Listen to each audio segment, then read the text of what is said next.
Okay, I think we are good. So, when last we left off, the Left Stars had accepted a mission from Avendir in the service of local mayor Bali Brightbeard to investigate issues at the local quarry and a large cavity that had been uncovered by the workers behind the stone. Bali had hired the Delver's Lodge to investigate what was within, and as the days passed through the Tournament of Tales, those folks never returned. And so you, accepting this mission, made your way inside, finding a strange circular structure within containing a variety of strange murals and a large floating black sphere hanging in the recess of the ceiling and a large pool of water below it. The majority of you, we'll get back to Mouse in a minute, went up a set of stairs to find some strange lights, some that were flickering, some that were on and off, a body, and a Earth Genasi man named Adrairth, who escorted you to the third floor. The third floor, you found some large urns full of stone and necrotic ash that surrounded a black obelisk of some pyramid-like obelisk of some kind.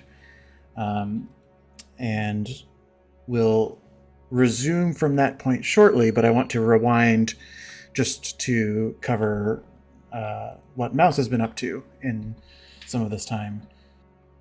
So Mouse, drawed ahead, used his magic to summon a rope to carry everybody down to the first chamber, but as fate would have it, not being the most acrobatic of the group, you hit your back pretty hard while trying to rappel down the pit, and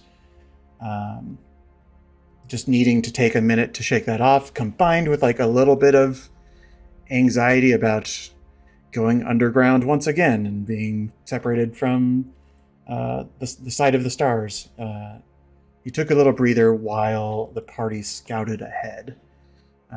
You saw them go upstairs, but is there anything you would like to do sort of before you catch up with them? I don't think so. It sounds like I just need to take a little rest and get my bearings and remind myself that the ground below is still the ground below, even if I can't see the sky anymore, and take a little breather before I go off after everybody. Cool. You're currently down 5 hit points. For all intents and purposes, once you have control of your token, feel free to take a short rest if you'd like to spend a hit die. But because you have been down there long enough by yourself, it's really hard to know how long you've been down there because without the sun shining on you, it's hard to really tell the passage of time. But over the course of your time down there, you hear the voices of your friends in the chambers above. Your friends who are have not made any indication to be stealthy whatsoever, as they have been shouting at each other across large echo chambers of rooms. You haven't really picked up what their conversation has been, but their general demeanor has been just sort of, normal Left Stars, with a few shouts of sort of like ow sounds now and then as they've perhaps tripped up and gotten a little hurt, but not the sounds of terrifying battle, so you don't necessarily feel urgency as you climb up to find them. You follow that voice up the first set of stairs, finding the room with sort of flickering lights. Do you just continue up the next set of stairs where you still hear voices above? Yeah, I would just follow voices until I found everybody. Okay. And so I'm dragging you onto the map. You should start to see a little bit more now. Just to catch you up, from your perspective, what you see your friends surrounding this large black pyramid in the middle of the room, and all of these sort of clay urns, large clay urns that are sort of in this grid-like pattern within the room. Several of them have been shattered open, which is indicated by the white squares around a couple of them. As far as the red squares are concerned, you haven't really perceived what is going on there, but you can tell that. I tell you what, you go ahead and give me an insight check as you're just sort of surveying the room. Okay, with a 23, I would say seeing both Flint and Aesop on the periphery of these two open urns, I'm kind of imagining that they're kind of like covering their. I'm using like my camera to indicate like covering their face a little bit from that side to show that like maybe it smells or maybe there's something in the air. But as they're sort of closely inspecting this black pyramid, you can tell that they're sort of avoiding those the air surrounding those areas. You also see an unfamiliar figure, an Earth Genasi man, who just sort of is like looking at the obelisk that the rest of the party is also looking at, and the rest of the party, Mouse wasn't stealthy coming up.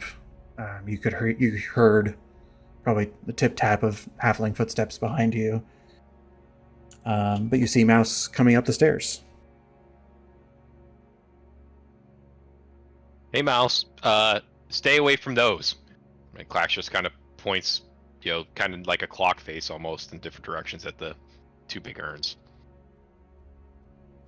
Okay. And then... What'd you guys figure out? I haven't figured out anything. Yeah, not a whole lot, unfortunately. Found a crystal in one of the urns, so if we think we need crystals to repair the thing on the floor below us, maybe we need to break some urns, but I don't know if I think... But also, be careful touching the things on the floor below us. Not sure if you had any wild, casual, fun inclinations to touch things because they were sparkly and bright, but they will hurt you.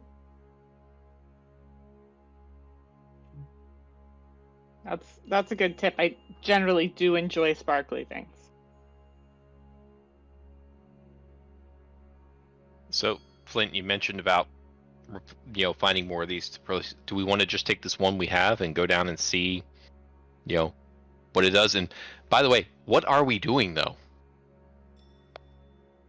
One thing I skimmed over in the recap, but just reminding you that there was a primordial voice that Aesop had heard coming from the obelisk briefly, and I'm not telling you what to do, but just serving as a reminder, there had been a sort of recess that was discovered within the obelisk that sort of seemed like it could fit something inside it. But it wasn't the same shape as the crystal we found in the urn. It was the same shape roughly as the Neptus crystal?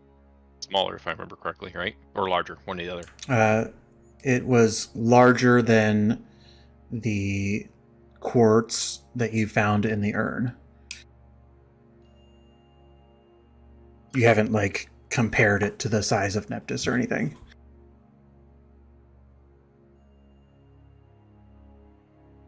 Since I'm right there, I guess that's what I'll do. Hesitantly, I'll kind of take the Neptus out and kind of hold him roughly around the shape of the recess, not getting too close in case it gets sucked in, but just seeing if it would fit if I did put him there. Go ahead and make me a perception check. Cool beans. Oh, looked like a 1 on my screen. Okay. 17. It does have a similar size and shape. It's not the recess within the obelisk is not sort of cut like a facet. You know, it's not made necessarily to fit a gemstone in a way that is congruent with the gem you have, but it is a similar shape. And with a perception 17, as you sort of, how did you describe it? Like you were holding it in the direction of, but not next to. Yeah, I'm trying to like. I don't want it to like suck it in if that's what might happen. I'm hesitantly putting him close to the opening. Yeah. As you do, you feel a mild sense of cold coming from the gem. And you sort of, as you inspect it, there's like a little bit of condensation coming off of it. Of Neptus. Is this what you want? I kind of whisper to this gem. What happens if I get closer? How close are you getting? Oh god, I'm scared. How I would probably say I wouldn't put it on the obelisk, but like probably a foot off. Kind of like holding it above, I guess, or like off to the side. I just want to see if like the closer I get, the condensation increases on the gem. I would say you get an increased sense of cold, but it's not sort of freezing your hand. This is not a sense of pain that you're feeling. It is just kind of like holding a cold glass with ice in it. And it is sort of reactive in that way, and it does seem to increase in presence, but you'd have to do something else to sort of read into it beyond that.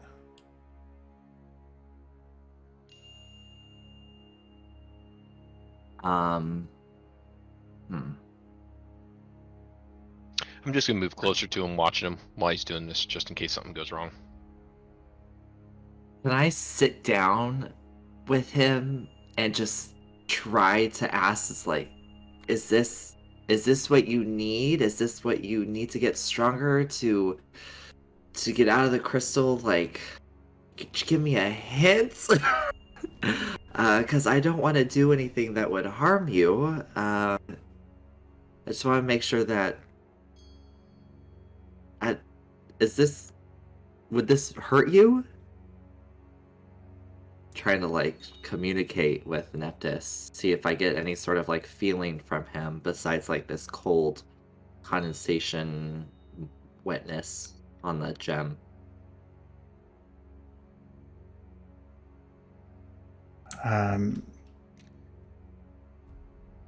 You are not. I mean, you are not delivered any, telepathic messages, or it's Right. it's hard to insight a rock in a way, but you sit there pondering and taking a minute. What is everybody else doing? I think I would try and use. I don't think telekinesis is strong enough to pull that body to us, but I think I would maybe use it to try and get a rope around it so we can drag that body out of the danger zone and over to us to inspect it. Right. I forgot to mention that for Mouse's benefit, there is a body that was underneath this, and you may have briefly seen a body on the lower level as well. But I think, without issue, it takes a little bit of effort to get the right angle. But without issue, you are able to lift it out. And I'll just kind of look over the body, see if there's any, like if it looks like there's anything obvious that killed it, like a head wound or something like that, or if it just, whatever I think this dust might have done to it. And then, if he had anything in his pockets or anything that was clues or noteworthy. Could I help with the cause of death search? Sure. I don't care so much about the loot, but If Mouse, if you would like to give a medicine check, and Flint, if you want to give more of an investigation check. Sure.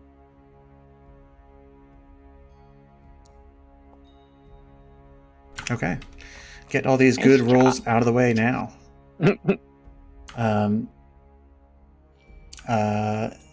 Regarding the investigation,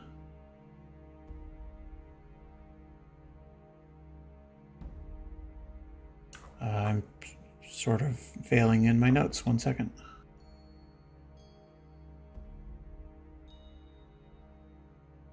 Do you remember how I described this body off the top of your head? Yes. It Gnome. was a gnome with goggles. Oh, right. Okay, got it. Yes. I had highlighted this and somehow skipped over it entirely in my notes. Investigating it, the figure seems to be what you would sort of discern as a miner. They have sort of equipment that one would use to measure the strength of the rock, or to measure the sort of like climbing gear that somebody would use to navigate to difficult areas of a mine. The goggles, you sort of look at them and they're very sort of dusty from perhaps gravel and whatnot that may have been thrown in their face. They wear a similar set of purple robes that Adrairth does. And they have sort of like varying degrees of sort of gear that somebody would use for small scale mining, like archaeology, like little brushes and like little picks and sort of a wooden mallet to hit with them. Sort of the delicate gear in addition to some of the more heavy duty gear. You don't actually notice any kind of pick. The only pick that you really see is the one that Adrairth has. But there's really nothing of with a 25. You do find, if you wish to take it, you do find a coin pouch, but you don't really find anything that appears to be of value. Actually, with the 25, you would find. Yes, sorry. You also do find another piece of the quartz. Does Adrairth seem bothered or interested or anything with us looking at this body? Go ahead and roll me an insight check. And regarding Mouse, as you're making a medicine check, you see no sign of trauma. It seems that his lungs, sort of opening his mouth and looking in, you would guess that his lungs were filled with some sort of necrotic ash that likely was the cause of death. Looking at an insight check on Adrairth, you actually see that he's sort of closely looking at Aesop. As Aesop's holding the gem and sitting on the ground, there's sort of like a raised eyebrow in Aesop's direction. It doesn't seem to be paying any attention to you at all. Yeah, I would take that coin purse. All right, that's 5 gold.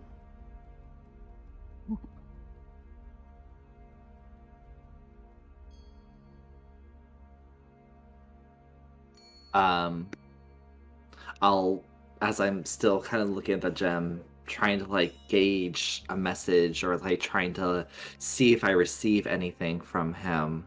I am gonna look at Adrairth and ask,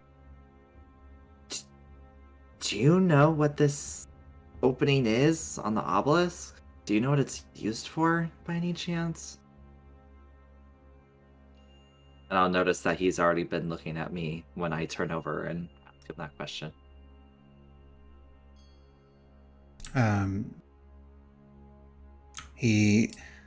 This whole time that you've talked to him, he's been extremely vague and unhelpful and hard to read. But he sort of cocks his head looking at you and says, well, it could be a portal.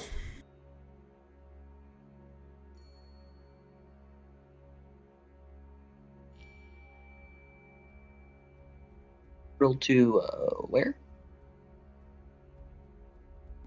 He looks over at Drada and then looks up at the ceiling. And he says, I remember going up there before. And as you guys gaze up, there's like, ceiling is about 25 feet high. You see, I'd say, well, you guys have some pretty bright lights going on between Klax's axe, and I think Aesop had also cast light on. All right. Yeah. You guys look up, and having been told about it by Adrairth, it becomes a little bit more clear that there seems to be a circle cut into the ceiling, like a not a cavity, but more of a carving, a circular carving in the ceiling.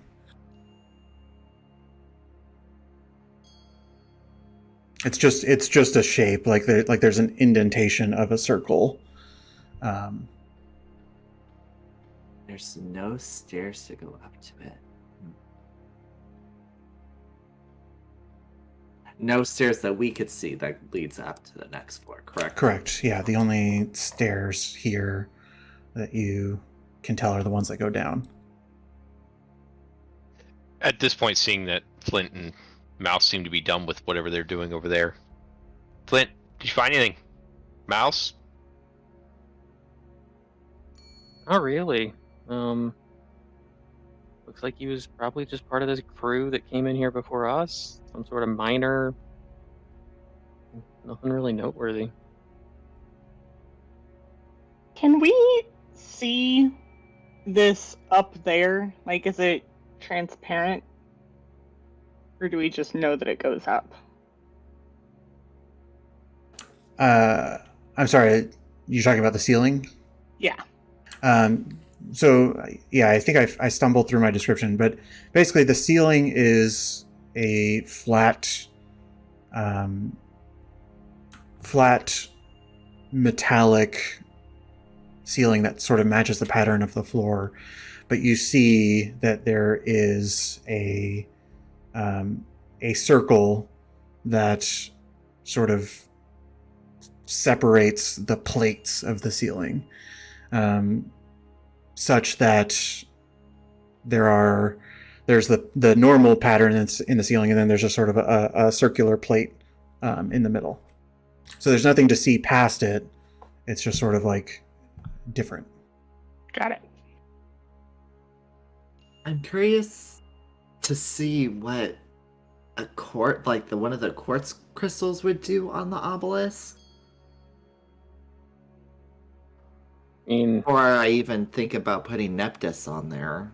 I don't know if it would have any effect, but we could at least try. I could also make myself small and go in there.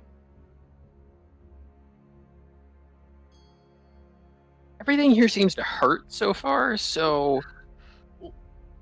let's put a pin in that one.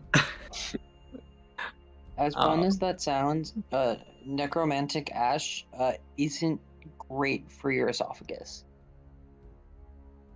Adrairth looks at Aesop and says, "You heard the stone's voice." I did. What did it say? Purity through pressure, Ard's sons are reborn. Ard is the earth elemental, I assume? Or the earth god?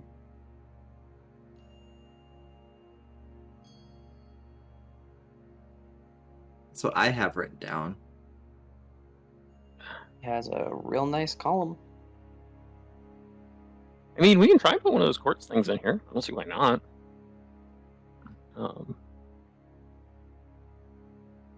You want to put it in there, or should I like mage hand it in there? Maybe we should mage hand in there.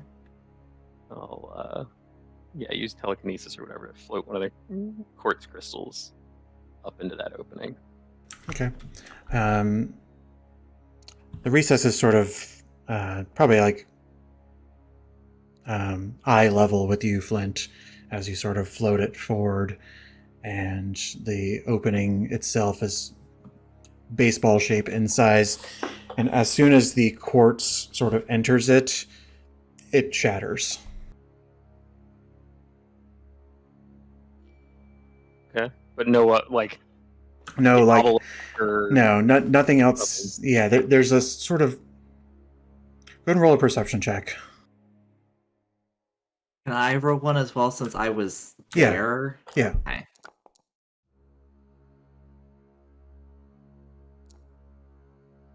Ooh.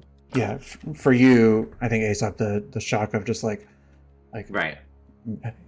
maybe like I hope that doesn't happen to Neptus. Right.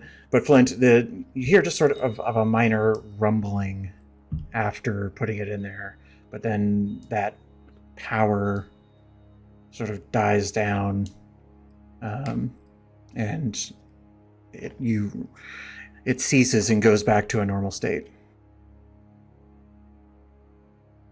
When I bring Neptus closer, I'm talking to the rest of the group. When I bring Neptus closer to this thing, it gets colder.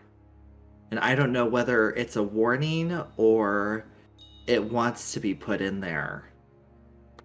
I don't want to shatter the thing, but maybe that's what it needs. I don't know. I feel like we should try a few more things before we like rule out all our other options and start putting Neptus or Badger Mouse in the hole.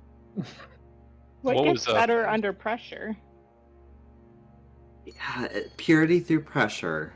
That's what it keeps saying. The voice of whatever rumblings, wherever the rumblings are coming from. What was Adrian's reaction when the crystal got put in and shattered? I'm sorry, I say that again. What was the Earth Genasi's reaction when the Flint took the mage hand and put the quartz towards the opening and it shattered? Go ahead and roll an insight check.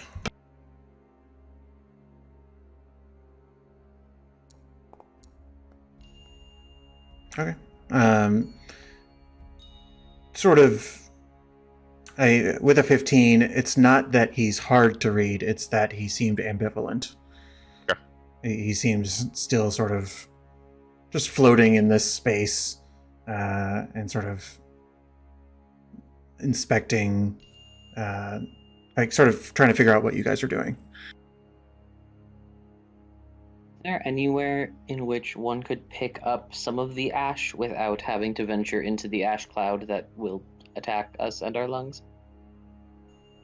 Can mage hand it. Be curious to see what happens if ash gets compressed. Yeah, I had the same sort of thought. Ash and some of the small rocks or whatever they're in some of these obelisks or in these urns. Sure. Yeah, I'll try and scoop up a little bit of the ash and whatnot from one of these obelisks and. Adrairth, you said. Oh, sorry, Adrairth, you said you've been up there. Did you?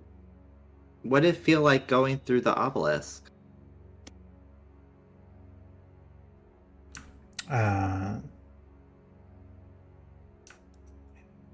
He sort of looks at you and says, Felt like going home. As Flint floats over some of the ash and sort of just shoves it in, it sort of just like poofs into a small smoke cloud. Not enough to damage you, but enough for you to know that that's just not what it's looking for. Well, we still got 2 whole floors that we have not been to. That's true. So a perimeter of the room to check. Grotto was pondering just doing, while this is all happening, doing kind of a perimeter check to see if there are any more bodies or anything we're not seeing. Yeah, go ahead and do on this level, you mean? Yeah, go ahead and do an investigation check if you'd like. And then Flint, if you want to give me a just intelligence check to kind of think through this a little bit. Okay. I'm going to message you something on Discord, and you can choose to do something with it or not. But Drada, seems like the room is sort of pretty standard, all things considered. You peer into some of the open urns, and it just seems like piles of rock. You look down, the stairs look normal. Seems like everything that, with an 8, I mean, everything that you know about this room seems to be known. I will tell the group, I did prep detect magic today. If at any point while we're down here you think it makes sense for that, lasts about 10 minutes. I used it at some point, and I don't think I found anything super notable, but I think that was on the last floor.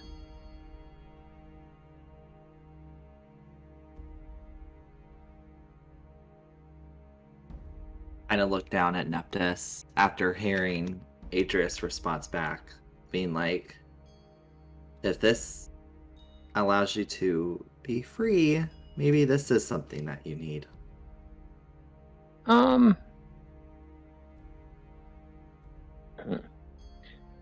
What? Neptus is like a blue gem? Mm-hmm. A sapphire.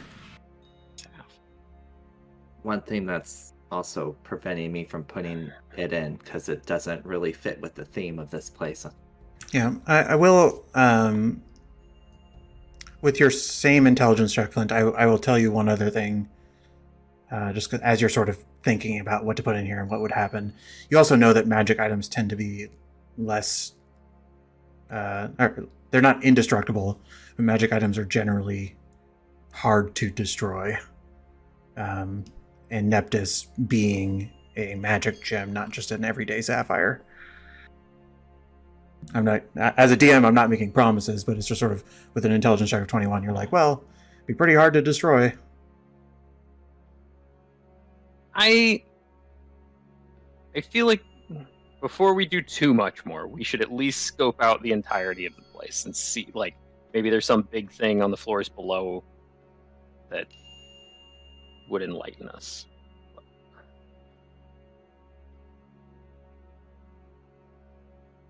I can do that. I'll put Neptus back in the bag that I have for him. Okay. Which level would you like to take another pass at? I was thinking we'd go back to the main level and then take the stairs down. That one of the like basement level? Yeah. Yeah. That's all E1. Okay. You all, are you taking Adrairth with you, or?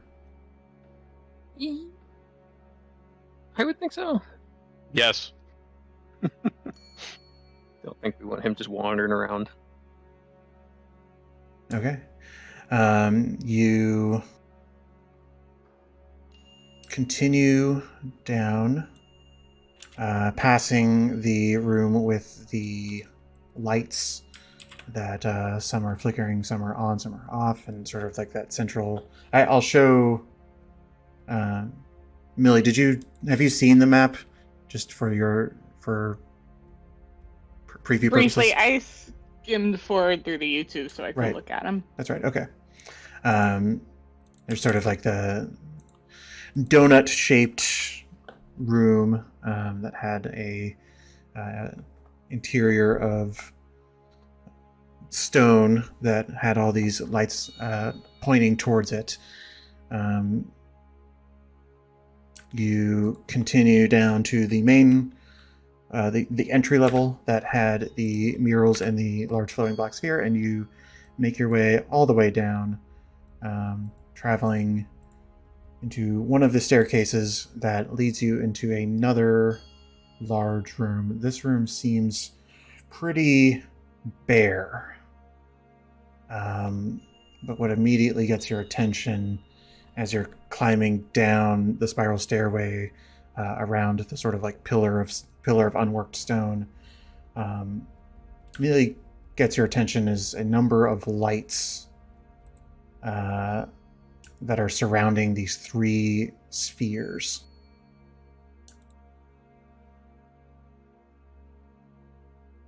For those of you who I don't really know what people's vision looks like, because of some people have dark vision and some don't, but you all do see these 3 sort of larger spheres sort of in the bottom left, middle, and top right of the room. And the ones on the bottom left and top right sort of have these blue glowing orbs surrounding them.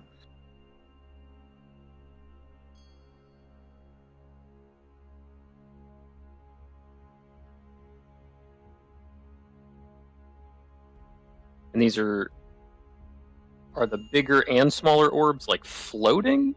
No, they're all affixed to sort of like metallic structures on the ground. Kind of like pedestals.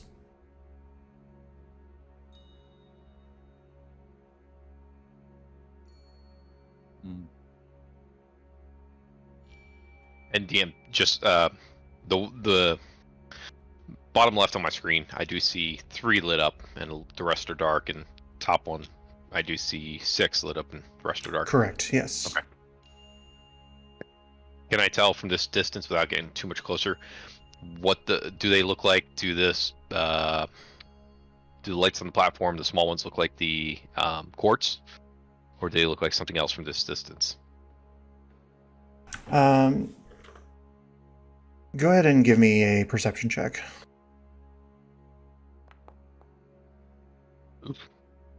Hard to tell at this distance. You just sort of see soft blue glows. You do know that these, unlike the lights that are a couple floors up, that were sort of like directionally being cast into a direction towards the central stone of that room, these just seem to be soft glowing spheres, not pointed in any particular direction. Okay, I'm just going to walk towards the center one right in front of me, but I'm going to stop probably about 10 feet short. Okay. I'll go with you. As the light sort of cascades into this room, you do discover another body. This is the body of an orc woman who there seems to be quite a bit of blood sort of pooling around her. And this is her body is sort of in this drawing a square sort of just next to this middle area. All right. Upon seeing it, I'm just going to kind of look back at the rest of the group, and kind of signal I'm going to walk up towards it, just keep an eye out and keep my axe out in front of me, and slowly walk towards the body. Is Adrairth responding to us seeing the body at all? He seems to be sort of inspecting you, but he's not responding to you approaching it.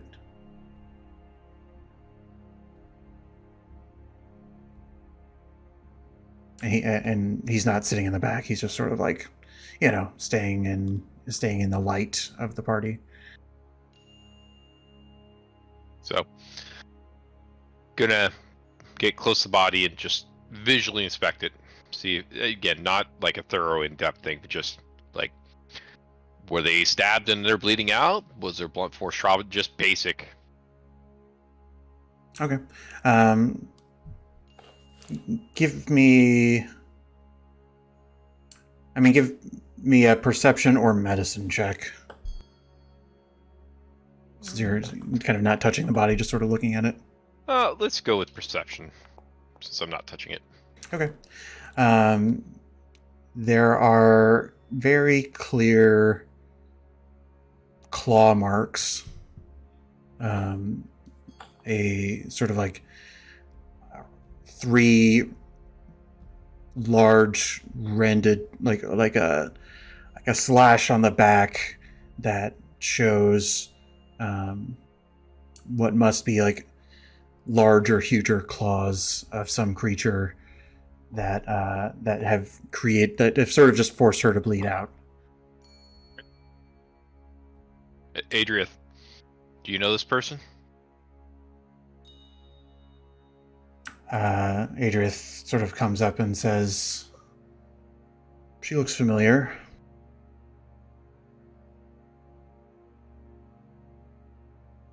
Are there any tracks or like footprints on the ground? I don't want to go as close as Clax, but I'd take a couple more squares forward. Sure. Go ahead and give me investigation for that. For the most part, at a glance, as Mouse is sort of looking at this, the metal of this floor does seem sort of dusty, but not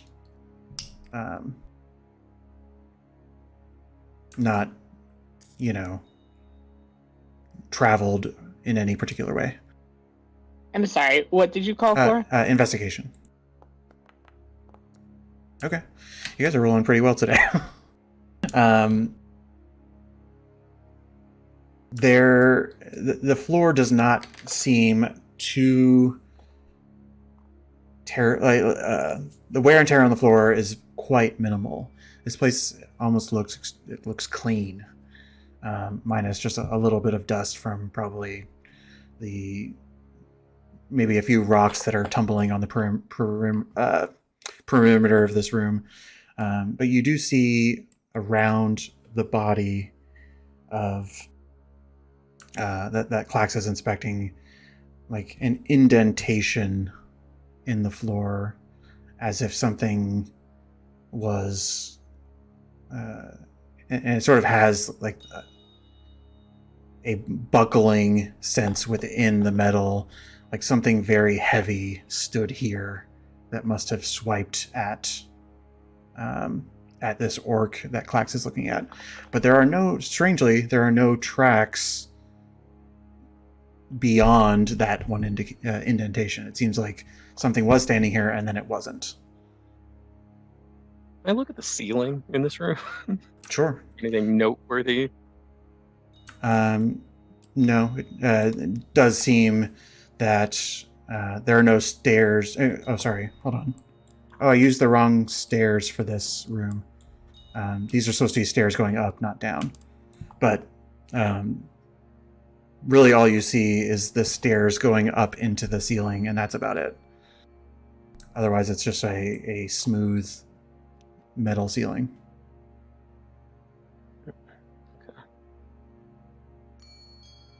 It's like they all died one by one. Like, one person died and they either moved on, or they all were separated in the beginning, either exploring the entire thing or just got separated along the way and just died.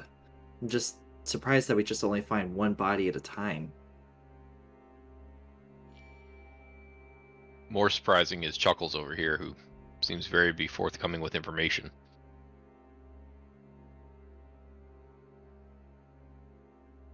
I wish I could be more helpful. I'm sure you do. All right. Does anybody mind if I examine this body a little closer? See if there's anything. Just keep an eye out. So I'll set my axe down on the ground next to me so I still have light coming off, but I want to have both hands free. You have help if you want it. Rada? Come on over. Okay. Are you just looking for? Yeah, turn over the body, like, see if there's anything, because you said it was on the back, so I imagine they're laying face down with the claw marks in their back. Yeah. So kind of roll the orc over, see if there's any identifying markings or anything else, or if they're wearing similar garb like the rest of them, like that kind of archaeologist, kind of miner vibe, and then, start patting down, see, did they have any quartz crystals on them? Did they have anything else of worth? Okay. Go and roll me an investigation check with advantage if Draught is helping. Sorry. Investigation. Yeah, let's hope the advantage helps. Nope. Hey, you guys said we were rolling good. I had to bring us back down to reality. I need you to make, both of you, to make a dexterity saving throw for me. All right. Shadow's just there to help. Gerardo was as close as ever. You turn over the body and you see a couple things. It's sort of this all happens in a split second where you realize that this orc must have been a demolitionist of some kind. And the reason you sort of put that together is because from underneath the body, you see a stick of dynamite rolling past you. The dynamite is not lit, but it seems in this individual's final throes that they had attempted to set a trap underneath themselves. And with your unfortunate investigation, just sort of throwing the body to its side, you have managed to trip it. And so from this area, you find that there's a spark that erupts. You're not quite sure where it's originating, but a spark that erupts into fuses that are attached to nearby sticks of dynamite that are sort of surrounding you. One of them goes off in the distance, but the ones that you're immediately close to do explode. This only impacts the two of them. Doesn't. Yes, it's not enough dynamite to create like a giant explosion, but it's dynamite that is sort of 4 sticks of dynamite that are in the immediate vicinity. So if Draught could take 8 points of damage, and if Klax could enjoy 17 points of fire damage, as you were both sort of blown back. Just fire? Fire, so half damage because resistance, yes. But you are both blown back from this body that seems itself to sort of incinerate in this orc's attempt at a in its final throes, setting some kind of trap to try to survive. The whereabouts am I thrown to? Just like mechanically, you're not. There are no rules for dynamite throwing you back, but I'm just narratively you're thrown back here, and the rest of you sort of see this stick of dynamite roll past you that just managed to avoid being part of this explosion. And you also see the center orb starts to crack and diminish.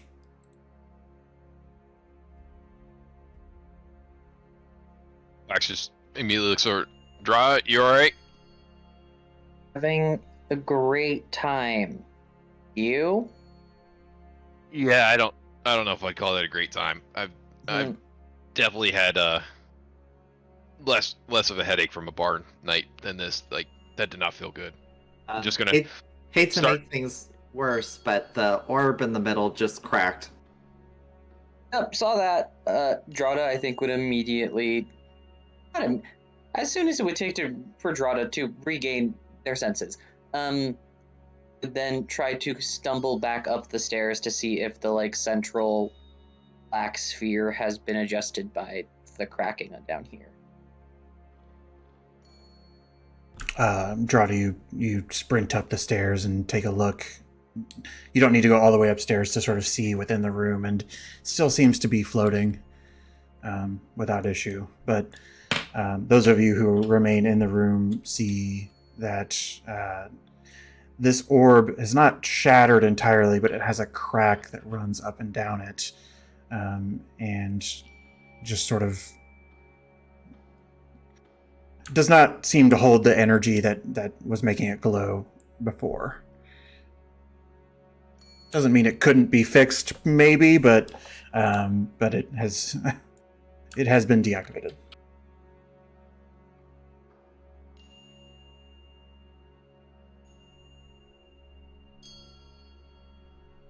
Oh, guess Are I picked myself up off the floor and kind of try and play it off as it was no big deal.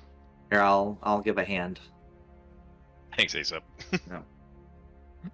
I'm like, Are any of the crystals surrounding that central orb also damaged? You look at them, and these crystals do not seem... they've never been glowing so long as you've been down here, so it's really hard to tell what they're supposed to look like, but they don't actually seem damaged at all.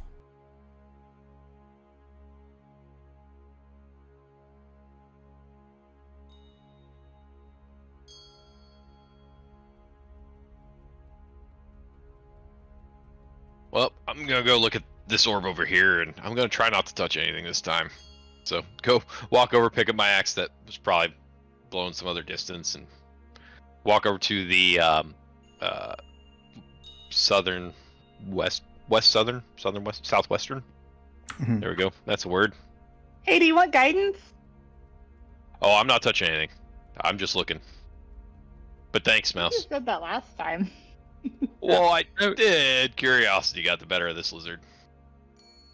I would probably come over here with Clax and try and look at one of the functioning orbs and its functioning crystals and how that compares to the ones that are not glowing.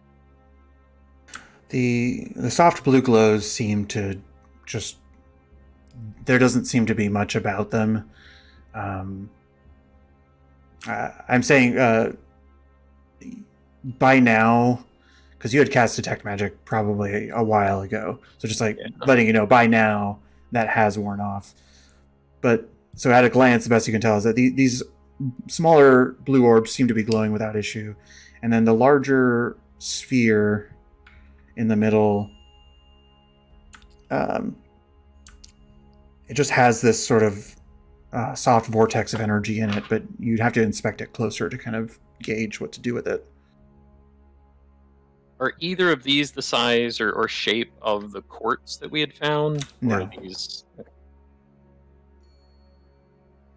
And from where these blue orbs glow, it seems like there are smaller orbs all around it. They just aren't glowing.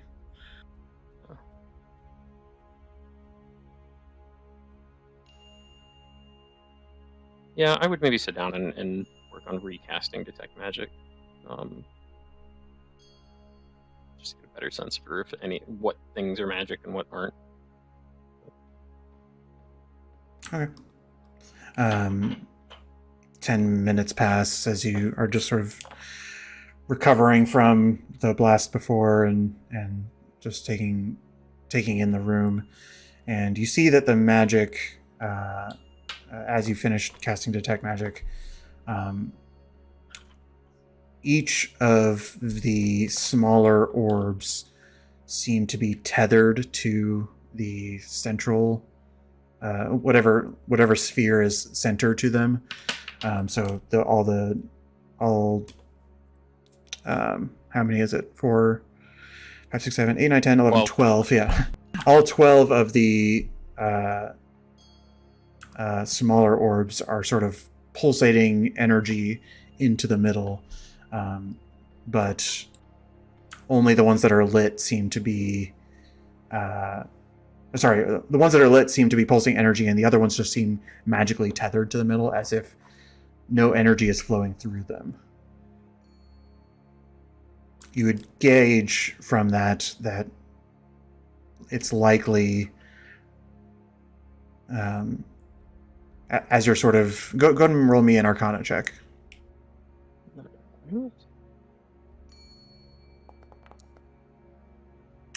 You would gauge that in order for the sphere in the middle to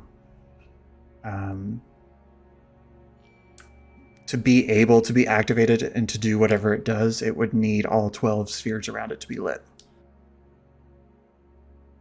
You're sort of seeing that as these 3 blue orbs are sending energy into it, that it's sort of like showing 25% battery right now, functionally.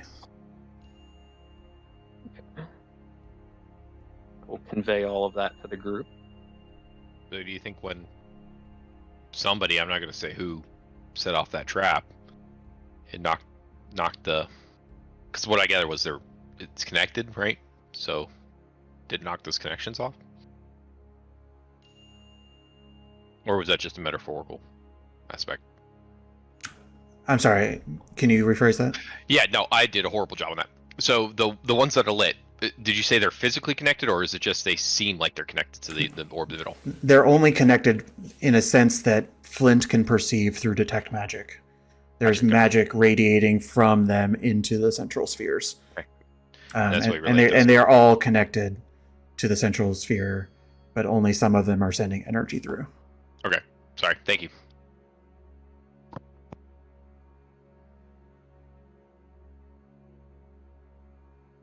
Okay, so presumably we need to find a way to get all of these crystals in here lit up.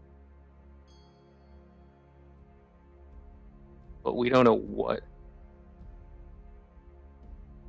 controls that. I would also say with detect magic, you get a sense of, because you can learn this spell school, you get a sense of divination magic coming off of each of the 3 larger spheres.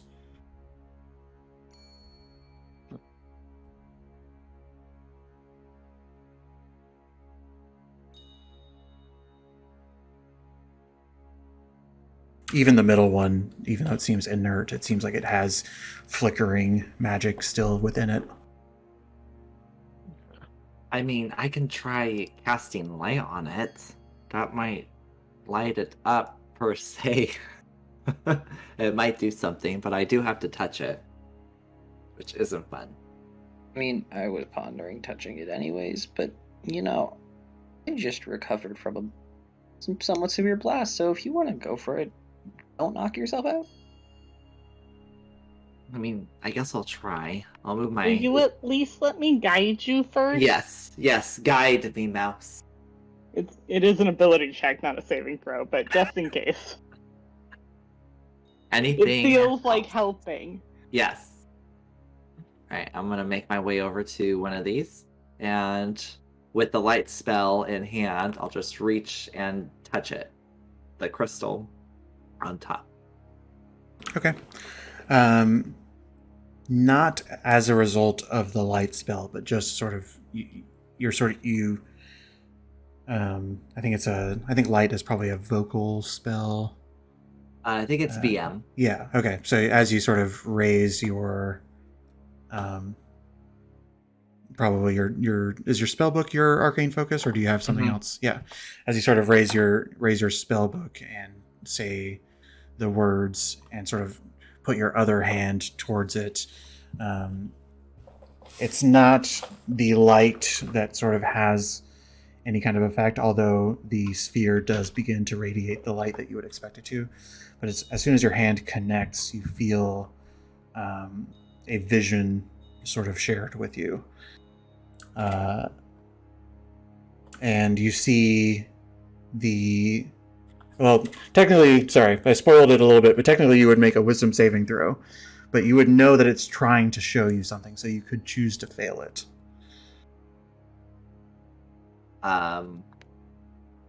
Seeing how we haven't really progressed that far into this kind of puzzly area, I think I would let whatever's trying to show me something, I would let it through.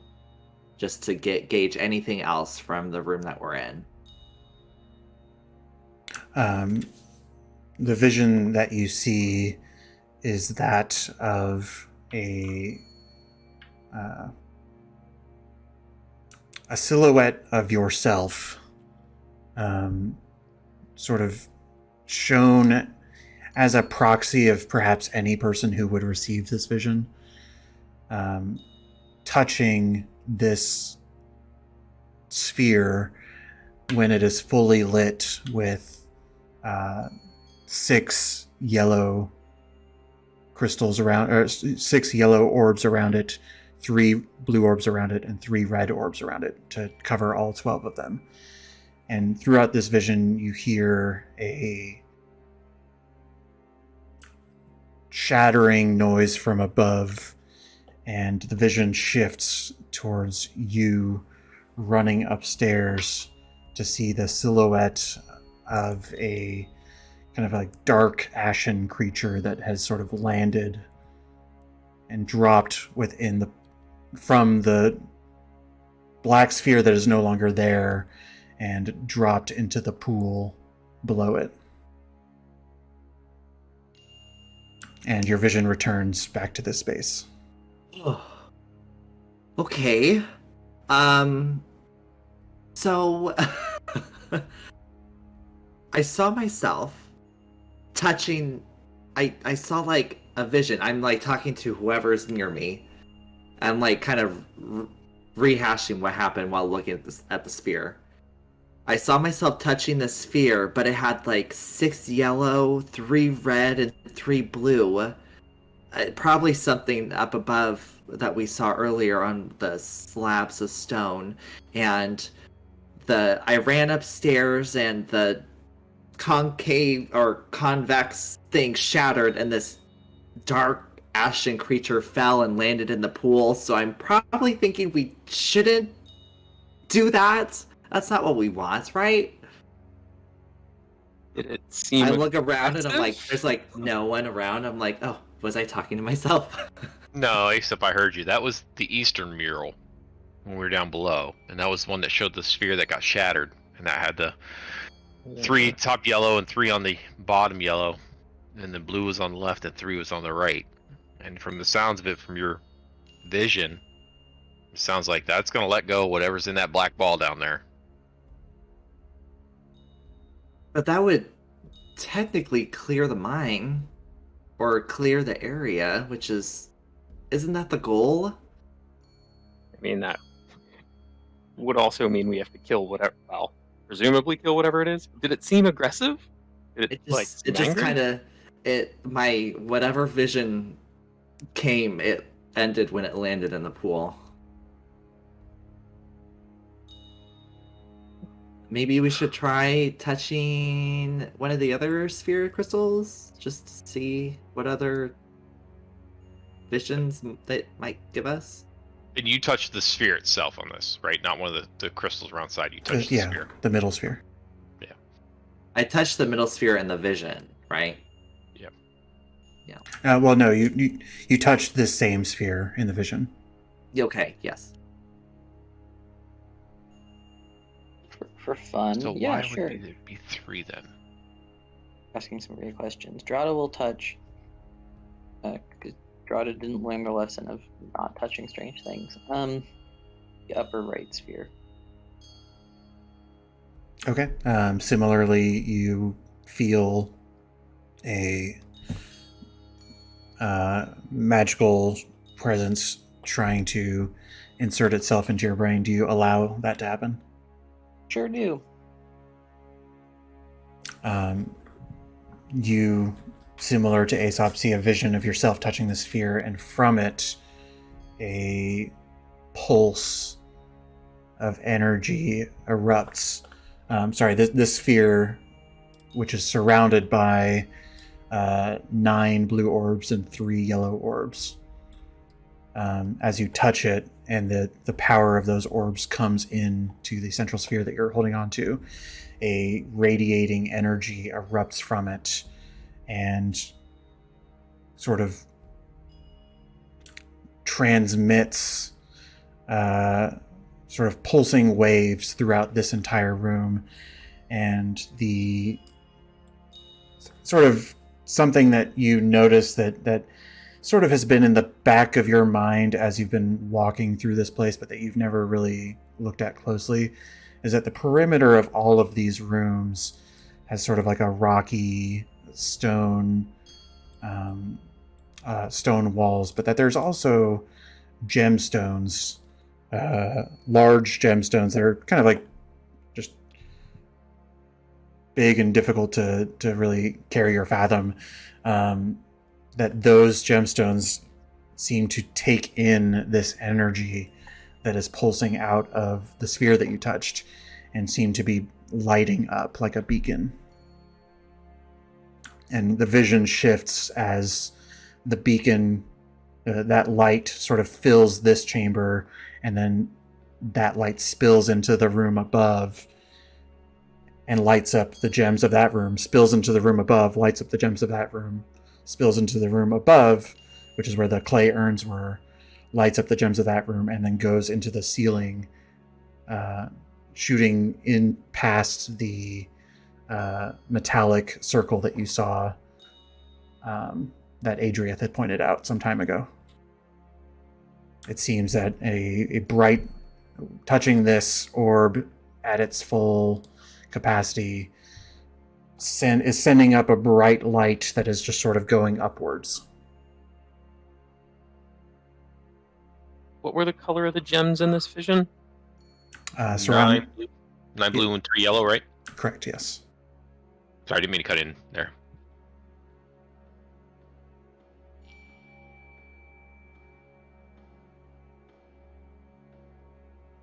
And your vision returns to you.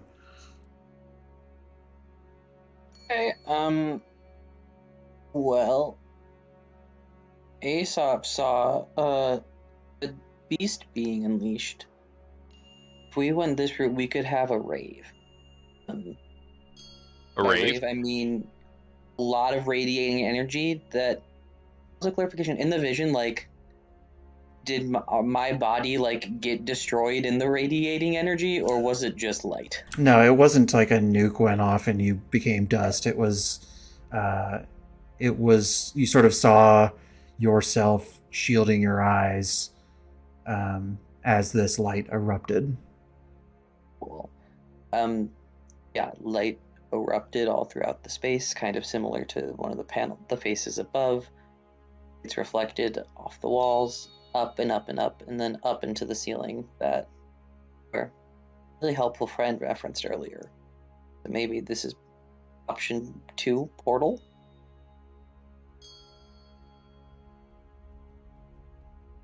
So that matched the south panel from up top, right? And then, regretfully, I think I screwed up our chance to see what a third panel would be.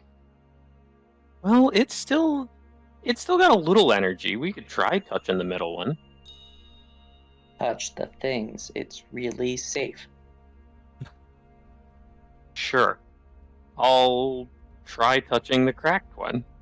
What could go wrong?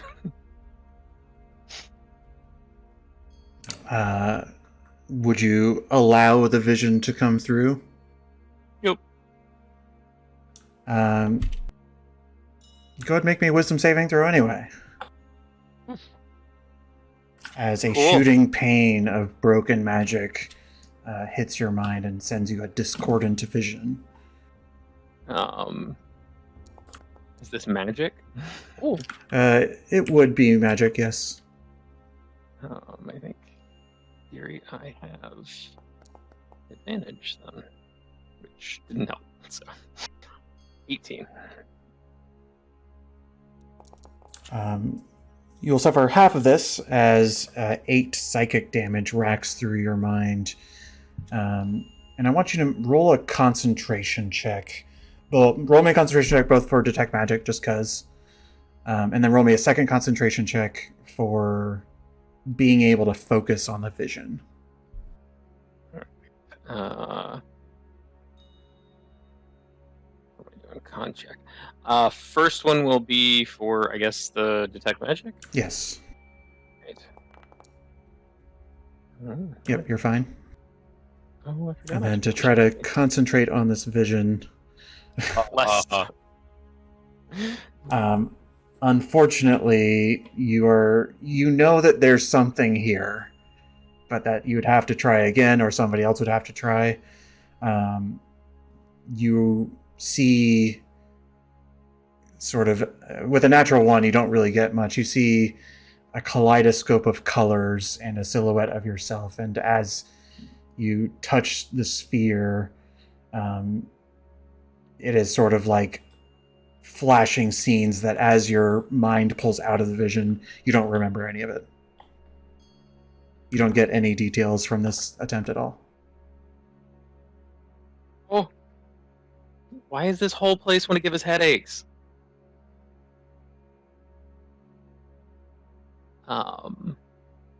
Yeah, I think in theory somebody could have this vision, but it's definitely a little broken, so it's gonna hurt. Well, I could I give think- inspiration to help try to Yes. focus through. I don't know all this magic mumbo jumbo stuff you guys do, but it's my fault it's broken. I'll give it a shot.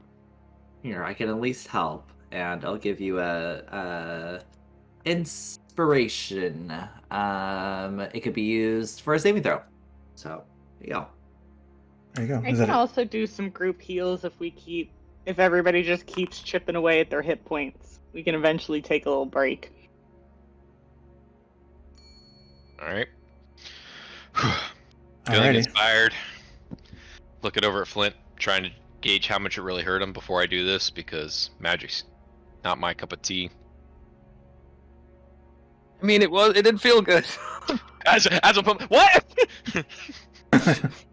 Go ahead and you let the vision come through, but make the wisdom saving throw. Big money, big money, big money, big money. All right. If you could enjoy 15 psychic damage, and then make a concentration check, which for you is a Constitution saving throw. Okay. With in the F- D8. Yeah, with a D8, Okay. if you would like.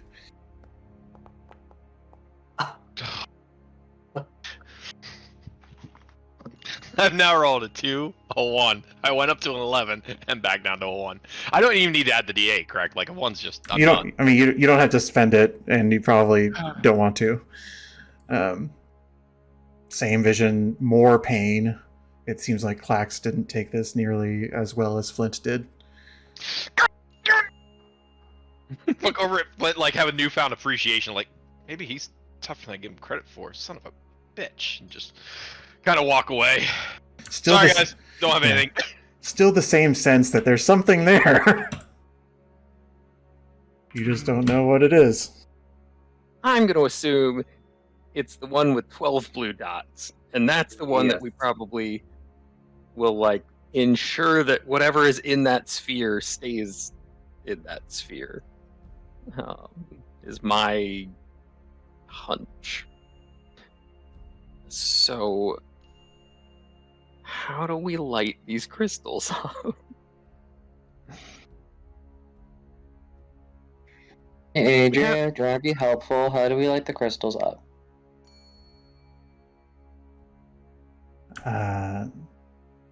He sort of looks at you and says, "Well, I would expect that you shouldn't try to destroy them first."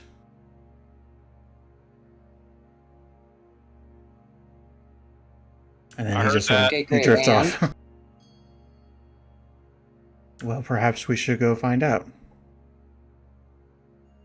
Have we seen like any, as we've wandered through this, anywhere that looks like this group had like set up camp or anything? Like they have like a pile of stuff somewhere, or some sleeping bags, or You haven't observed anything like that in your time down here so far. So, just real quick, just to recap though, he said you should try and. Sorry. not destroy them. Then after that, he said what? Nothing. Okay. Yeah, he just sort of drifted off and let that sit in. Sorry I missed this, but and I'm glad to have you around. I'm happy to make new friends, but what are you doing down here?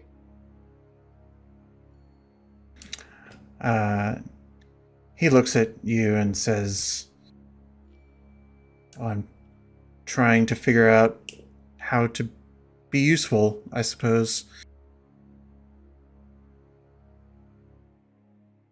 But like, what were you doing before we got here?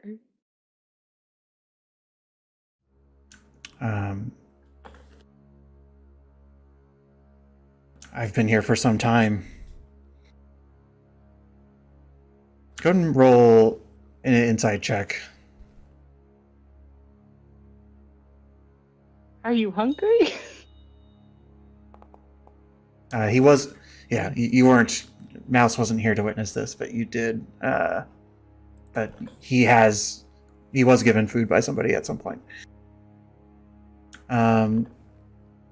I'm going to message you something as the rest of people think about what they're wanting to do. Does anybody have any way to like put this guy to sleep or knock him out or anything? No. Unfortunately not. I can charm him. You're Or right, reduce When I him wanted and to make make him little. poison earlier, now is the time. Master, right next to him. This is really subtle. I really wish we had asked about that group of people that came in here and whether or not, they had an Earth Genasi with them. I'm sure we'll find out upon leaving this place. Moving forward, I'm keeping a good eye on our new acquaintance, Adrairth. It does seem a little. It does seem a little weird to me that the only surviving person in this Earth temple thing, whatever it is, happens to be an Earth Genasi. First of all, racist. Second of all, just seems noteworthy. That it just seems like assumptions are being. No, honestly, that's fair.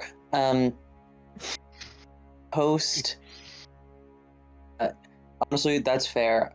Like, could see post the like weird ceramics things in the top floor, like being big cult energy. Posting all of the light radiating off of all the crystals in the walls. I'm wondering if Drada could look around and see if like there could be any more quartz just naturally forming in the space like that could be taken that we would not have to rip out of urns. Go and roll an investigation check, if you would like. Can I help him in this endeavor? You may, if you would like. Oh. Hot. You're Yeah, still we're real hot or cold tonight. you're a little not concussed from your experiences of the last however long you've been down here, but you do not see anything that would be easy or of the size that you're looking for.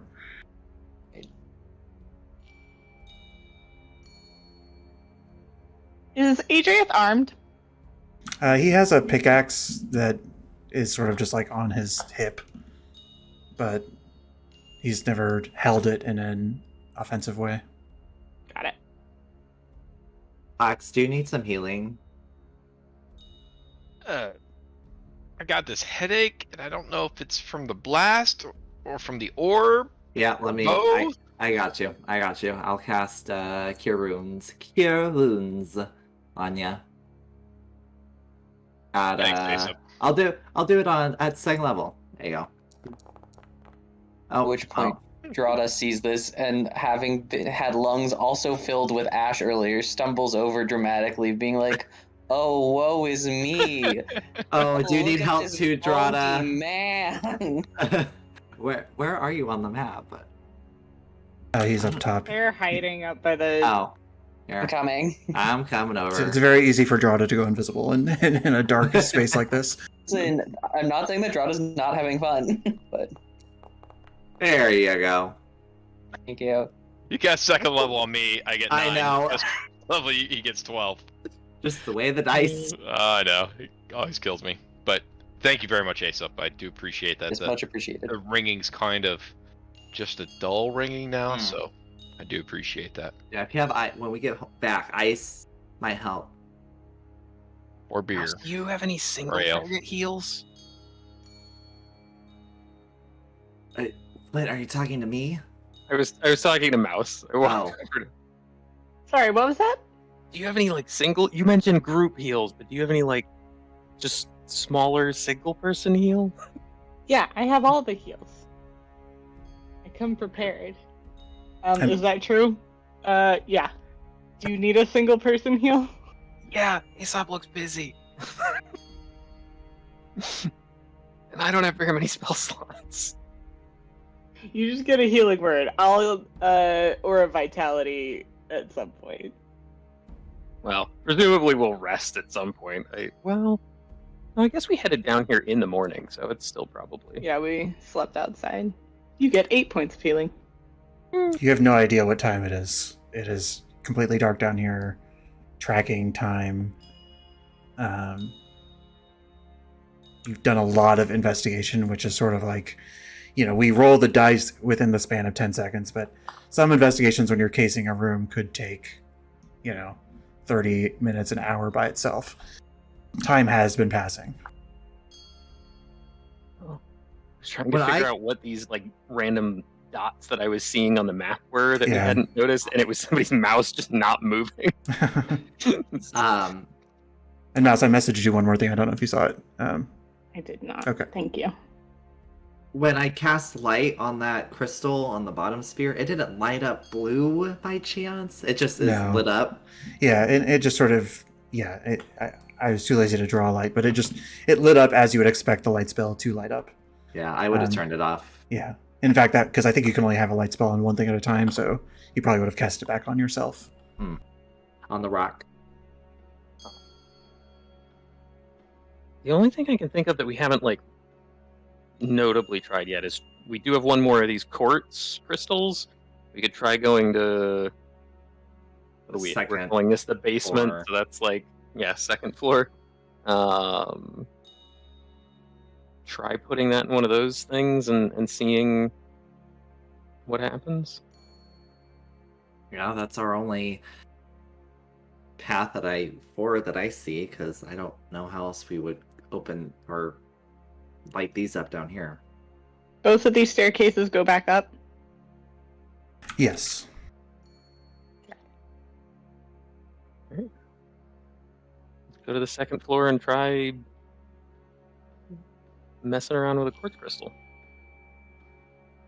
As we go up the stairs, I signal / slightly pull on the bottom of not Blank's, Flint's coat to hang back a second and walk up the stairs last.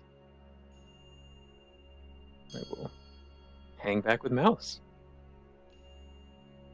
I generally assume that, correct me if I'm wrong, Clax, that you're sort of just bossing Adrairth around. Not bossing, but like he goes first. Absolutely, just like we last session, kind of. Yeah. I don't like the guy. Yeah. Okay. And so they start to go up the stairs, probably 20, 30 feet ahead of you, Mouse. And I will lean over and whisper, not necessarily just to Flint, If anybody else in the party is close enough to hear awesome, I'm just clearly trying to not say this in front of Adrairth, and we'll say, hey, I don't super trust that guy, and he seemed really distraught when we broke that orb. I'd keep an Yeah. eye on him. Yeah, it worries me a bit that there's only one survivor of this group left. And yeah, I don't super trust him. Hey, do you have any diamonds on you? Yes. Alright. The more I think about it, the more I think maybe that top obelisk wants a diamond. That whole, like, pure and pressure thing. I can't hear any of this, but yes, love it. Oh, that's what I got from my intelligence check earlier. I only have one diamond, and I was kind of holding on to it in case one of us dies. So you don't have like an extra like cheap diamond or something? No, I have a diamond worth 300 gold. Yeah. Okay. I have almost no possessions, but one of them is a diamond worth 300 gold. All right. Anyways, we'll catch back up with the group. Okay. I really need to use the restroom, so we're going to use this for break time. So let's be back in 5-ish minutes and see what the hell's going on. Sounds good. Right. Good.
Okay.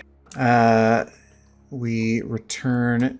It sounded like everybody was happy to come back up to this floor that we are on now with the lights shining towards the center. The sort of recapping the description of this room as you sort of enter. Technically, that's the upstairs, so you'll be over here. As you come up the stairs and find these tables, or perhaps they're kind of like circular wheels that have these sort of carved shapes. Like, I'm trying to accurately represent what is on the map. It's sort of like a starburst shaped table almost, that has a central structure that would contain a quartz, except for the ones that are not shining any light in the middle. So the one here seems to have a piece of quartz that is blinking a sort of neutral white light into the middle of this room. This one down here does not have any quartz on it at all. And then this one, along with the ones that are similarly lit blue, just has a sort of steady blue light coming out of the quartz and shooting towards the center. But as you all reach up the stairs, a little bit more healed, after Flint and Mouse had a private conversation. I'd say Flint was the only one that held back enough to hear that, though Drada and Aesop probably saw them holding back as they followed Clax up the stairs. You all are up here, and what would you like to do?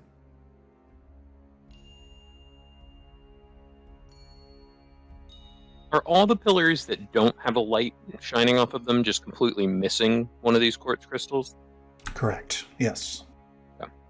So they're sort of gauging the amount of quartz in the room. There are 1, 2, 3, 4, 5 tables that do not have any quartz.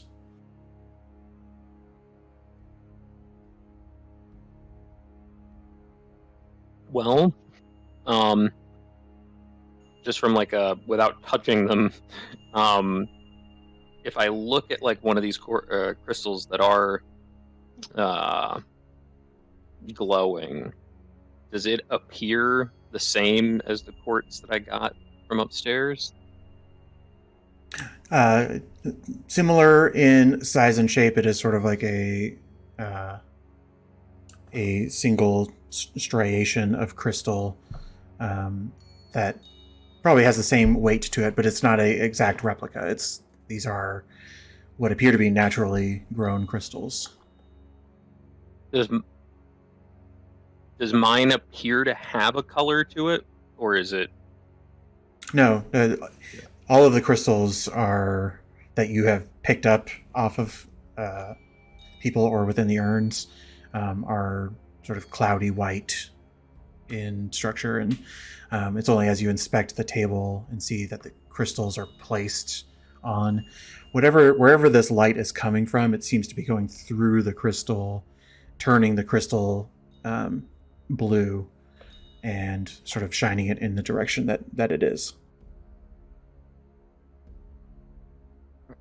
I look at like this pillar and just see if there's any obvious controls or things to like turn or shift or an orientation to put the crystal in or something that would make a difference.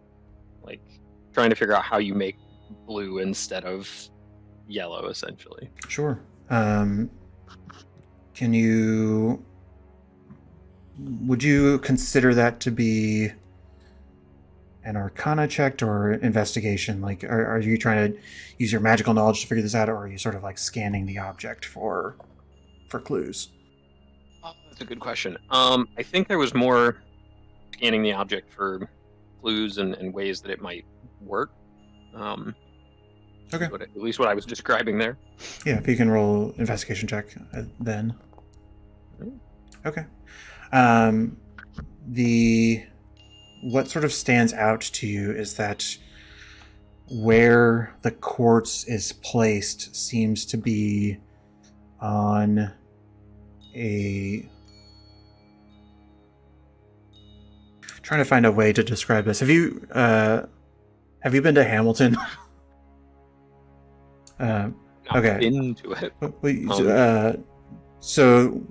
Have you? There's performances where there's like different parts of the stage that rotate. You'll have like okay, let me find a different way to describe it. Tables within turntables. Yeah, that's basically what it is. The center where the quartz would go seems to not be. It seems to be separated from the outer part of the table, which seems like it could rotate.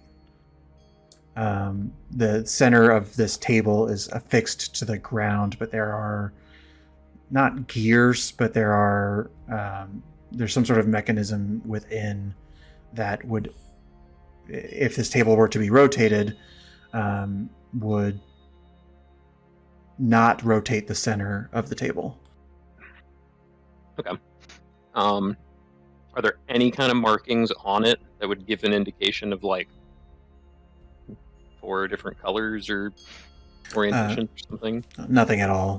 What you can tell is that that kind of mechanism, if it exists, probably is hidden from the outside of this table. Like it might be an internal mechanism of some kind.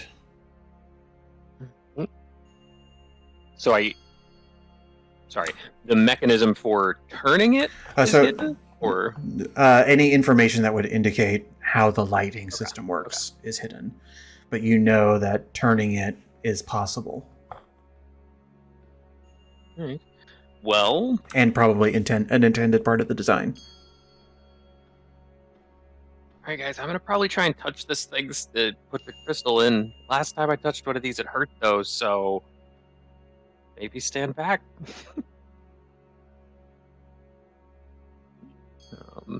Actually, I'm going to move closer so that way if he's like getting shocked or something, I can try and pull him off. Not the worst idea. I'll go ahead and try and put the quartz crystal in this pillar. Okay. Once you put it in the center of this table, and it almost fits perfectly, which is strange for a natural crystal. And there's no sort of inset to provide that sort of stability for it, but as you put it down, it just seems like it's solidly in place, and it does light up blue. You don't suffer any ill effects of this. It sort of warms up in your hand a little bit, just sort of as energy starts to course through it. And a very minor temperature change, but nothing significant. All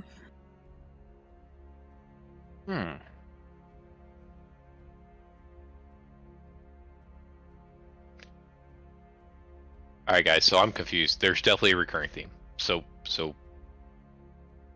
we've got the 12 by 12 by 12 thing happening multiple places.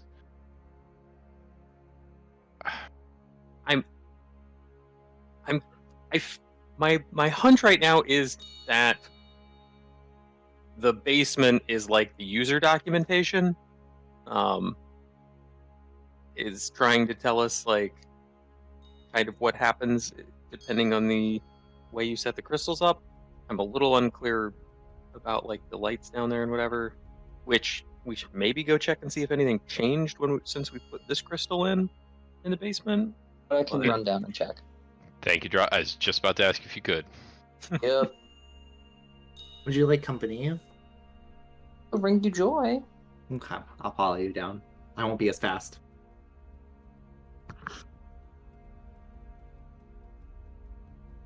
Okay. The two of you travel down. Is there anything you talk about on the way down? like, Adrairth is really weird. he's like sus as fuck. Yeah. Like, how can you be so vague, but like you've been here for so long? Like, thought through, like, if shit goes down, it's gonna be a moment where I like, really frustratedly like walk away. Like, oh my god, you absolute idiot, until I'm like in the darkness, and then I'm gonna start like hunter's marking, and it's gonna be like a whole moment. It's gonna be really fun. But also, let's hope I don't have to shoot people, you know? Well, right, yes. Let's hope it never gets to anything like that. Because as of right now, he's the only one left. But like, one thing that really got me though was that he said he went through the obelisk thing and it crushed the stone. So I'm like, like, are you like what? I don't know. Did it crush your mind as well? I don't know. You all sort of traverse through one level and then peek down and just sort of inspecting the room, but still at the top of the stairs. You do see that the one that had previously had 6 blue lights around it now has 7 blue lights around it, which is the one that was in the top right of the bottom room, which is the one that had shown sort of the Radiant portal vibes? Say what? The like radiant light into the ceiling? Yes, Yeah. that one. Well, that seems to be the setting we're on. I don't know if that's the setting you want to achieve, but here we are. I mean, in the vision, you didn't like and like die, did you? No, it was really bright, but Maybe it blinds us.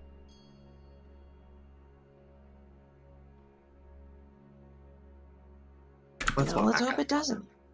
Let's walk back up. Okay. You all make your way back up. Is anybody doing anything while these two are away? So in the room below, you mentioned that the light was bouncing off, and it seemed like there's gems in the wall, if I recall correctly, or they're sparkling in the wall below the basement. Yeah, it was something that Drada saw more in Okay, so their vision, but it's something that sort of like has been in. It's not a secret. It's just sort of like right over here. There are large gems that are of a different color that are sort of.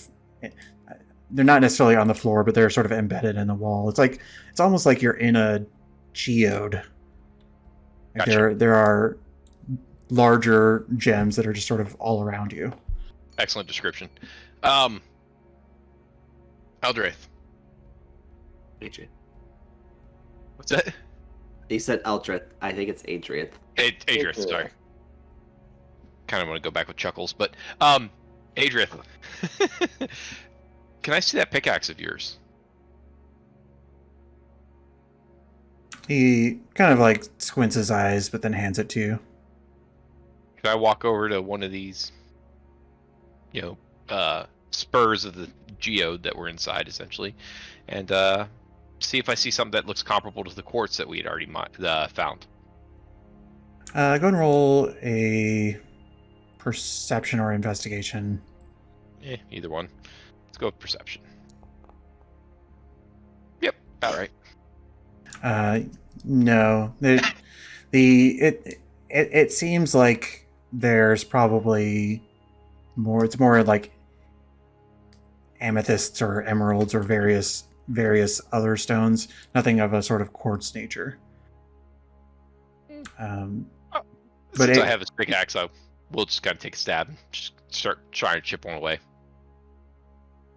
Okay. Go ahead and roll, just for simplicity, just use your battle axe roll. Okay. I am watching hard for a reaction from Adrairth. Ooh, that was a 19. Just rolled over. Kind of just bounces off, and nothing really comes loose. And Mouse, you had previously rolled a natural 20 inside of 27 on him. So you kind of know what you're looking for in reactions. Not for everything, you can't read his mind, but you do get a sense of discomfort coming from him. Figured. the Oh, do the good gems around this room and all the like crystals and whatever strike me as like particularly valuable? I'm not like, and Flint's not like got gem crafting or whatever the tool set is proficiency, but It would be yes. You imagine. Roll me just an intelligence check.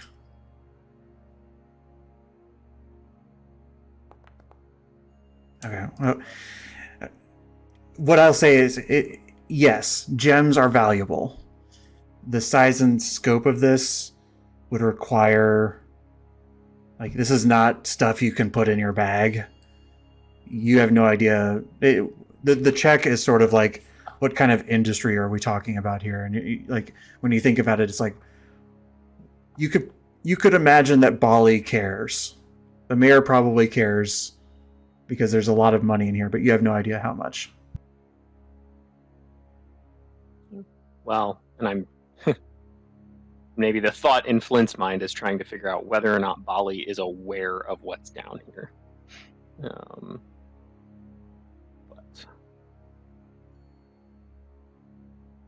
I guess while we are waiting on them, I would maybe just do a lap around this room and just try and see if there is anything we're missing or how to, shift this to be impacting that center sphere or something.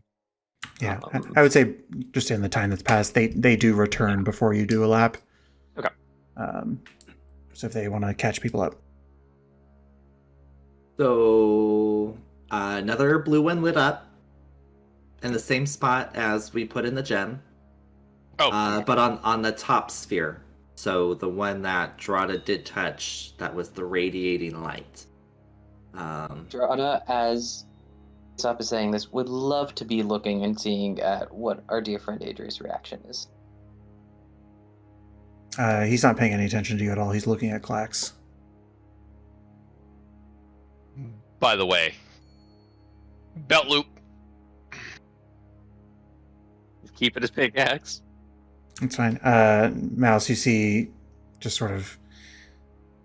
He was uncomfortable when Clax took a strike, but he doesn't seem offended by not having his pickaxe. Adrairth. Sorry. No, You go ahead. Nope. You said when you went up there, pointing like to the room above us, but beyond that, that it felt like going home. Where's your home? Where are you from?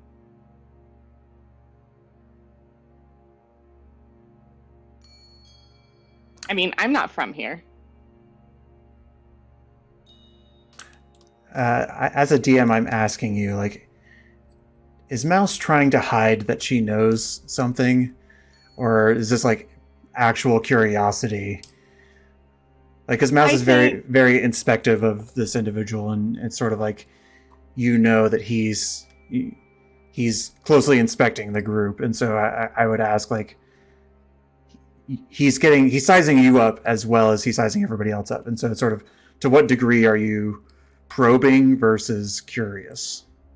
Yeah, and I think Mouse is good at figuring out what people want, and I think she is curious, and so she's leaning into her usual friendly curiosity to get at, like, it's kind of a combo. She's not... Okay. She's using her personality to further ask the question she wanted to ask in the first place. Go ahead and roll me a persuasion check, then.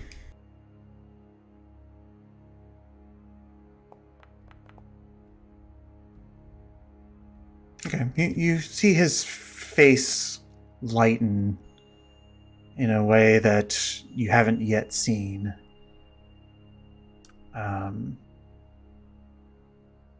The time that you've spent with him he's been wearing a very stone face, and it's sort of almost the hint of a smile, and says, I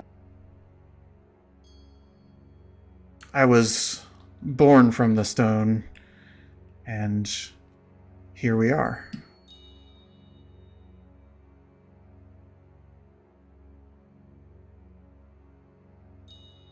That makes about as much sense as what I tell people where I came from. That has to be, like, metaphorical, right? Where are you from? Tiny island a long way from here where things are really different. Island? Yes?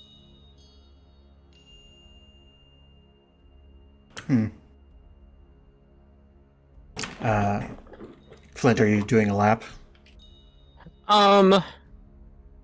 Yeah, I think I would do a lap just to one, count up how many crystals I think we're gonna need, and also just be looking for if there's something that I think would beyond just the pillars that would control like where this energy's flowing to or something like that. Okay, how are you going? Are you just sort of... How are you going about this? If you're just doing a... Yeah, I mean, it's just... Okay, then it would just be a perception check just to see anything, you know. Yeah. You're not like touching anything. You're not like... No. Casing the place. Yeah, I mean, at a glance, you imagine that there are 4 tables without any quartz, and then there's this one that's flickering that you still haven't really figured out what to do with it. So, in that sense, you feel like you need 4, maybe 5. With the table in front of me, you said it was almost like a turntable thing. Mm-hmm. Can I turn it? Can I? You could try turn the middle part of it. If you would like. I would. Try not to touch the crystal. I just want to turn the table. You turn it. Are you doing like clockwise or counterclockwise? I'll do clockwise. Okay. First thing you notice is that it sort of detaches from the center as the table sort of lowers, like the perimeter of the table lowers an inch as it detaches from the center, and this light turns off. And as you continue rotating it, it turns yellow. As it sort of locks back into place. Can I turn it one more time in the same direction just to see if red will pop up? It does. Yep. Okay, I'll turn it. I'll turn it all the way back to blue where it was. I'm like, okay, so now we have a way to change the colors. We just need to find the more crystals upstairs, I think. Adrairth, would it bother you if we broke more of the urns upstairs to try to get more quartz?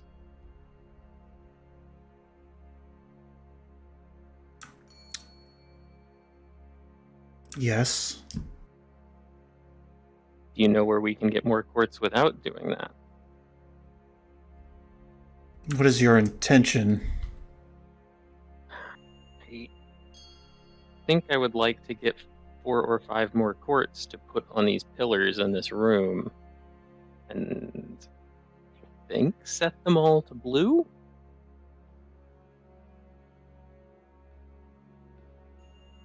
Roll a persuasion check. Or deception on the off chance you would do that. I think I'm telling Can you. I wheel you? I don't know what that does, but yes. Gives you a d6. Sure. Don't know how much it's gonna help, but you get a bonus d6. Oh my god, that's Really that's a really helpful. cool D6. That is. So, big 6 in total. He just sort of looks at you and says, "Why?" I want to make this place safe.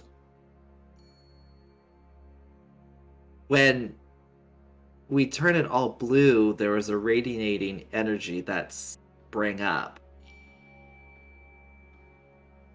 from the bottom all the way to the top, hitting that metal disc.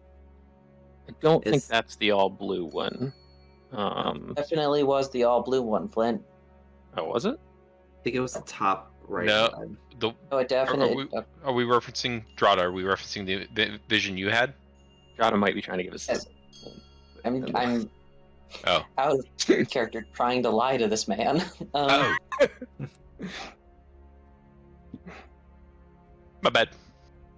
So I thought that's what that did. Yeah.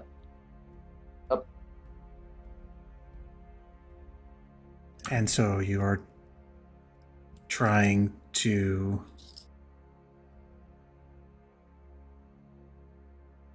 He pauses, sort of giving you an opening to clarify what you want. Well, I guess we don't know what we don't know. We don't know what the radiating energy will bring to this place. And you seemed excited about the portal appearing, and we think that's what we'd be doing. Making that happen.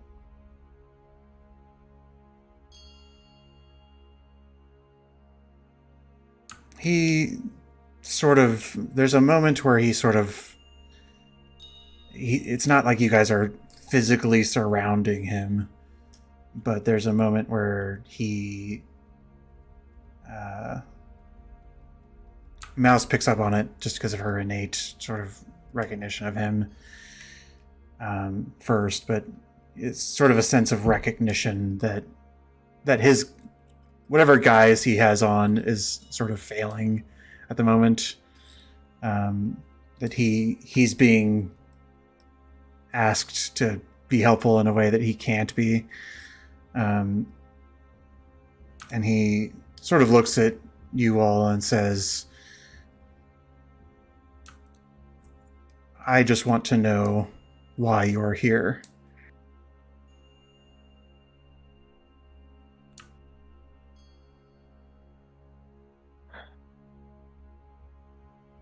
This place was. Why do you think you're here? I know why I'm here. He sort of speaks up with some confidence now. I move ever closer to him. Again, I have my axe with me, so just... Yeah, he's not putting on a battle pose or anything. Nope. Just the fact his mannerisms changed, I am putting myself between him and any party members.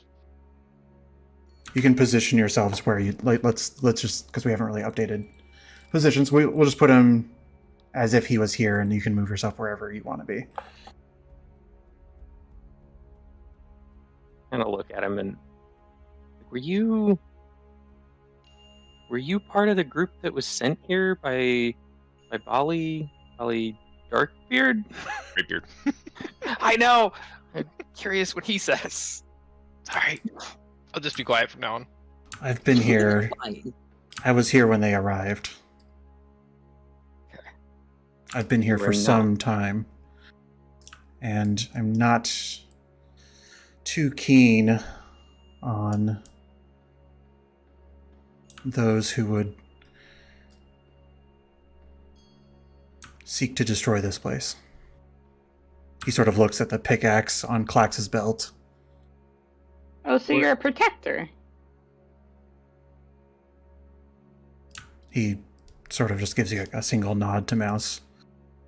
Were you an earth elemental? No. To you, what does destroying this place look like to you? I mean, we're still trying to figure out what even this place is. He points sort of over in this direction, and you sort of see, because he's pointing it out, you sort of see a crack that's running kind of throughout the stone in this area, and he sort of expresses, some time ago there was an eruption and it disrupted the protections we put in this place. An explosion that I've been trying to figure out how to repair. And after that happened, these he sort of he points to the body that I think is like down here. I forget. Oh no, it's down by the table.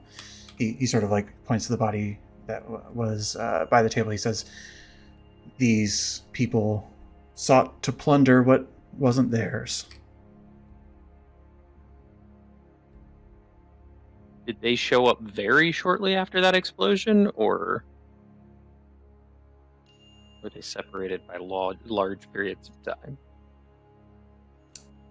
I only met the one of them.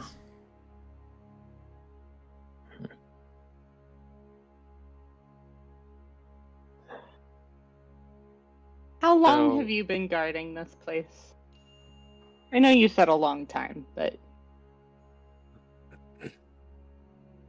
It's hard to measure down in the stone. A long time.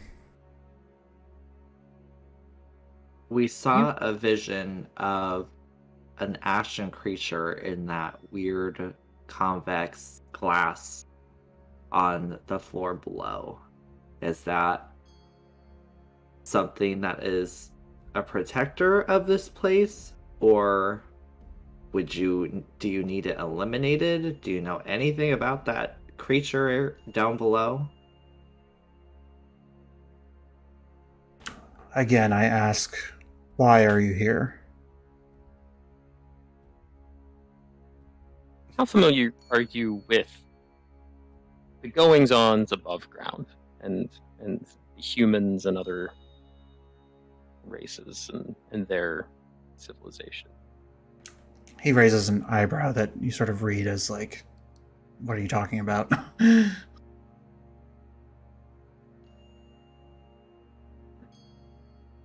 Essentially, we were told to investigate the crater that was made through the explosion. Just investigate and find out what happened to these dead people that we've been seeing throughout the complex. But that can also align with your goal. We can go right back after helping you and tell them not to go in. That there's nothing useful in here, and after we seal it up, we can go on our merry way. But we need to know more about this kind of these machinations, these machines, whatever kind of processes are happening here, in order for us to understand why it's so important and why you need to protect it. More importantly, what are these wards in place here for?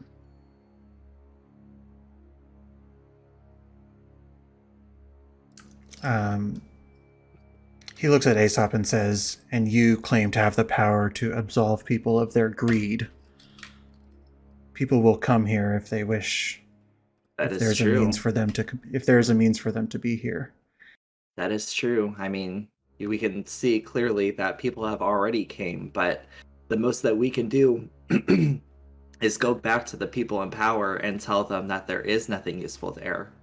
Fortunately, it's at the trust of a word, trust of a conversation.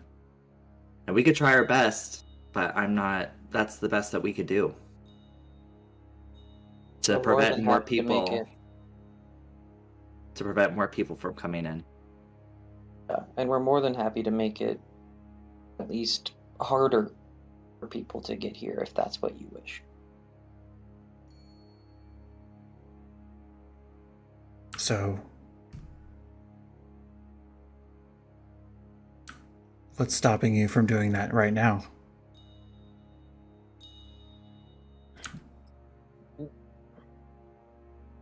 I think we also want to ensure that whatever is here is safe. Especially that vision we saw of that creature seems concerning. We wouldn't want to get it. Wouldn't want it to escape and threaten lives of others outside of this place. So We don't want more people to die like the original group did.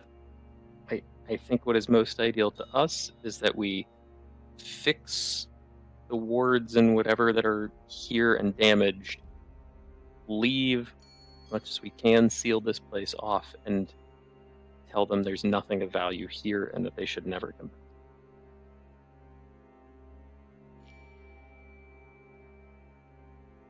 Unfortunately, the situation is more complicated after the control sphere on the bottom level was destroyed. Ideally, I would have that fixed. I need that in order to fulfill my duty. Is there some way for us to fix that? He sort of looks at you and says,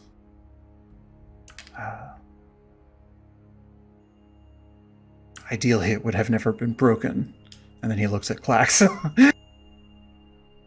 Ideally, you could have communicated what exactly that was before anything happened. Ideally, nobody would be here. You know what?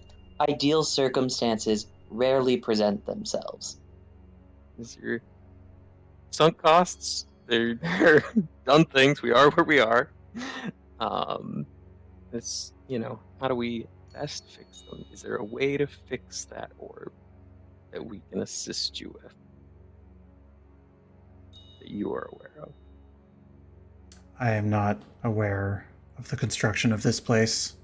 I simply protect it. If you were able to fix it, I would be grateful.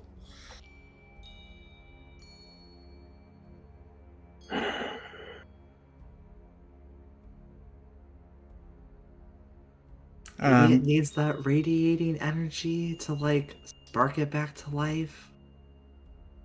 It's the only thing I'm thinking of. Go ahead and, sorry, I'm interrupting you because I want somebody to make a roll, and I think it's probably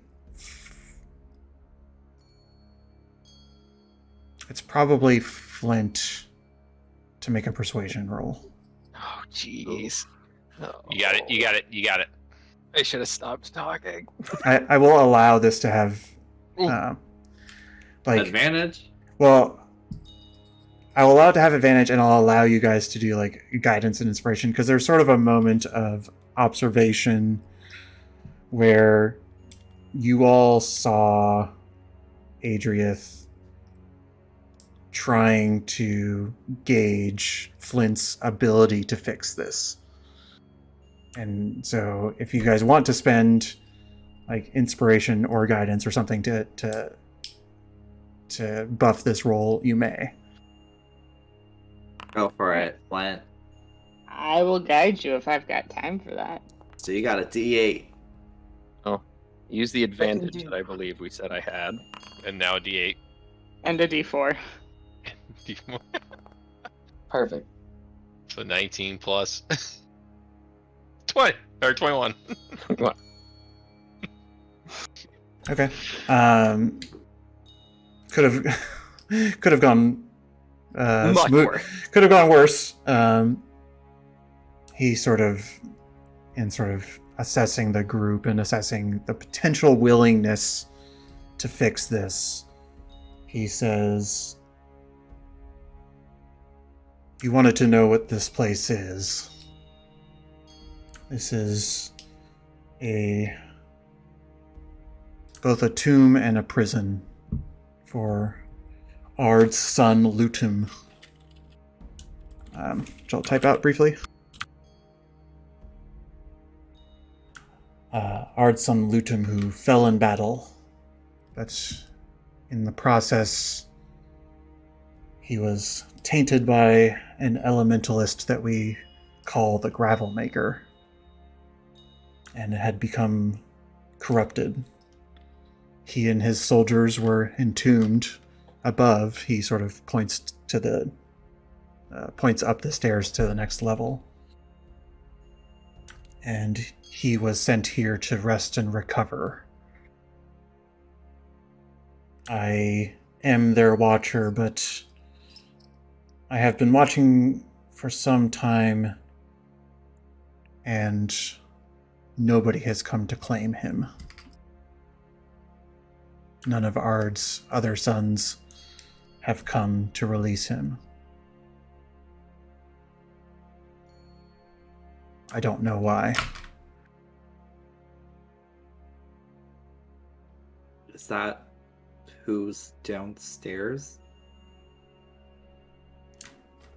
He points towards the center of this room, which you sort of would piece together. And as he's sort of describing it, you're sort of putting together a few elements. He's pointing to the center of this room where the lights are shining towards, which is where the floating black sphere is recessed within the ceiling of the room below. He is imprisoned within the sphere.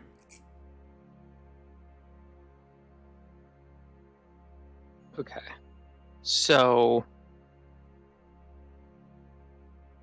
the shattering of the sphere would presumably release him. There was judgment was to be passed on him to either end him in his current state or to elevate him. But the means of doing that have been destroyed. Looks again at Clax, but not in a mean way this time, kind of in a solemn way.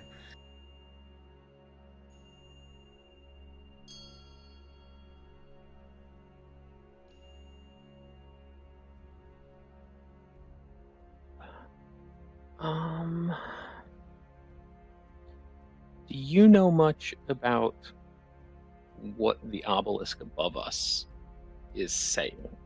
It seems to repeat that purity through pressure. That is the judgment that would be passed on Lutum were he to be reborn. He would be made anew. It is a passphrase of sorts where you all entered through the crack in this place is not the actual entrance. Typically, people would enter through the obelisk.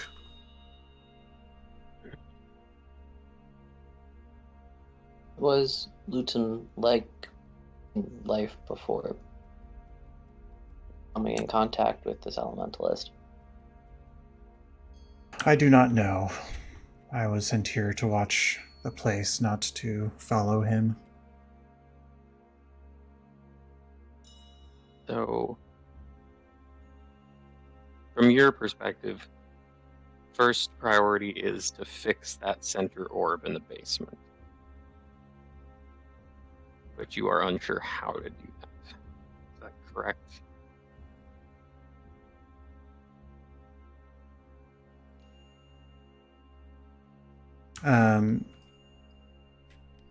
This is the last sort of like freebie I'm going to give Mouse for the earlier natural 20 on Insight, but it's sort of like you just get a sense on his face that he doesn't know what to do.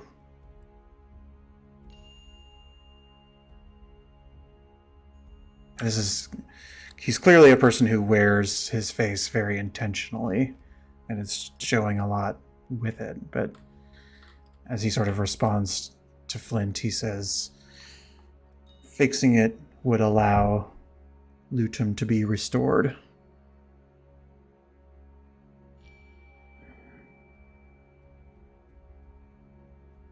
Okay.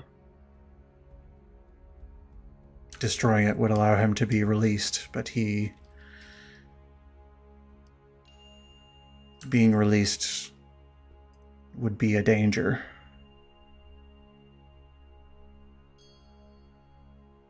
Very scary when I saw him. So, without fully understanding how this place worked, our thought was to try to restore this chamber with 12 blue gems.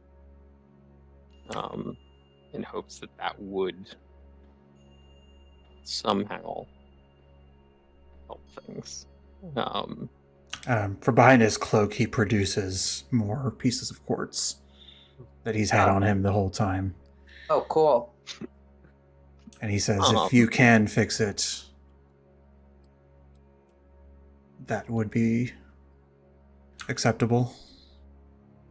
Do you think that us putting all of the gems in this room to blue would help matters or hurt matters, or do you just not know? As I understand it, they were all blue before the explosion. And that was a sort of stasis. You But want if- him to But stay if in nobody, stasis, if or- nobody's coming for him, I cannot make that call myself. So, perfect sphere was what it was in. Shatter sphere we don't want. Do you know what the radiating energy would do to him, if anything? In the vision, Drada, what did you see specifically with how it happened? Light filled downstairs chamber, kind of echoing off all of the crystals in the walls, and then echoing up, bouncing up and up and up and up, and kind of like radiating out through the circle in the ceiling of the top floor. And we have another sphere that was broken when we first came in, but it only had red and yellow. Do you happen to know what was on the west wall, before it was destroyed? Probably by the other group. I have not used these mechanisms before, although the way that you described the light sort of facing towards Strata when he says this is typically used for long distance communication where I'm from. It would perhaps send a message to somebody to find this place. Perhaps then they would come. Should we start by putting all of the gems in here as blue and seeing what the impact is? And then from there, we can debate if we want to switch 3 of them to yellow to send a message to somebody. I'm out of that. Plan. The only plan we have. And let's Um, fix a sphere. Start taking these quartz that he's got and putting them in the pillars that aren't lit up. Okay. And you see he also, sensing that that work is afoot, he grabs the flickering one. He grabs it, and without showing pain, but probably feeling some kind of pain, he yanks it off and clears it. And you do have enough pieces of quartz to put a fresh, uncracked one on it.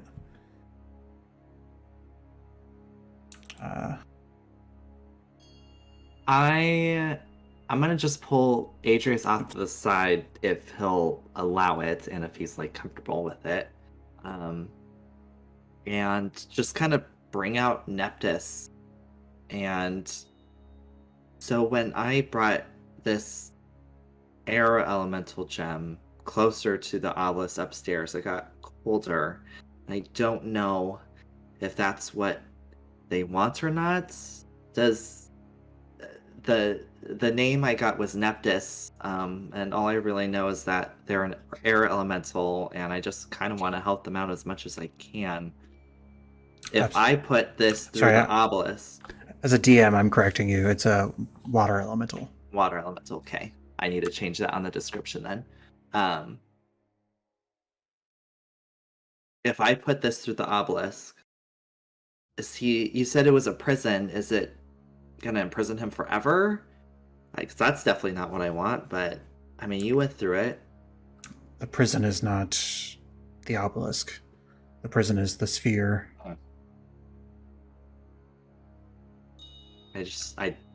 don't know if that's what they want.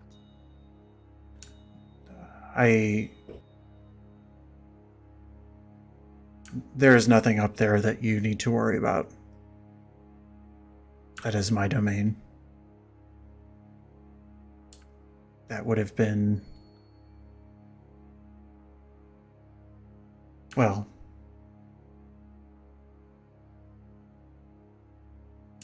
He sort of indicates to himself and says,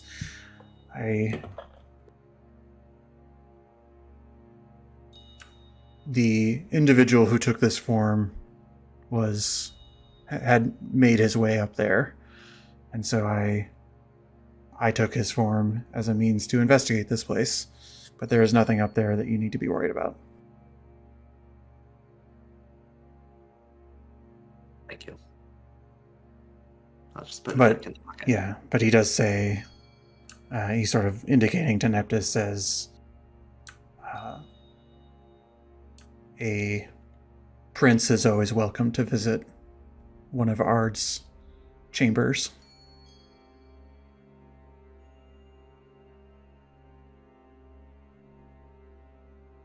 And he is maybe measuring the look of confusion on your face and says, He's stuck in a gem.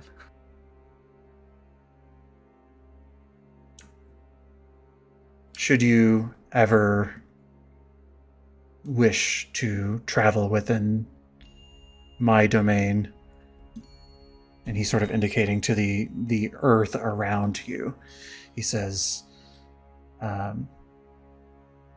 friends of Neptus will be welcome.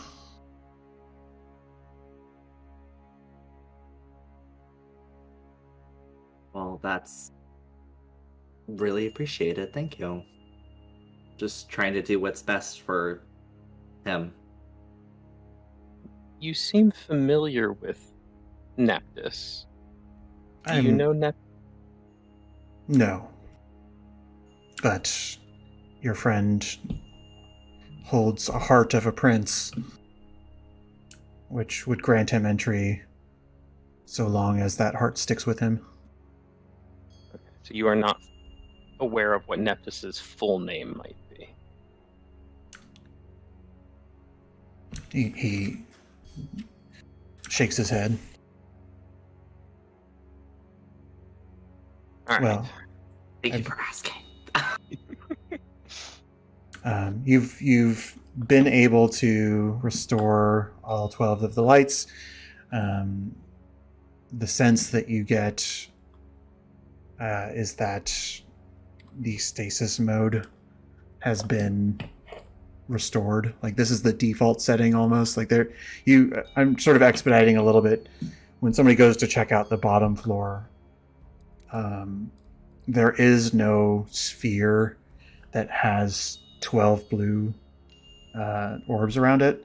So this is, which sort of tells Flint, like, this is the default setting. This is what the place was designed to do until somebody activated one of the three options below,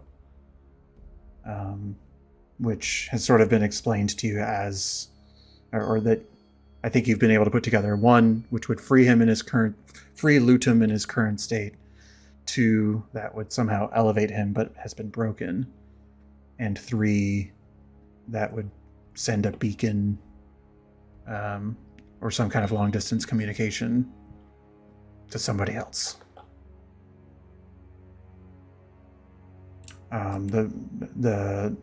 As all of the gems are set to blue, the beacon, the orb that represents the beacon, has 9 glowing blue orbs around it, with 3 that are inert.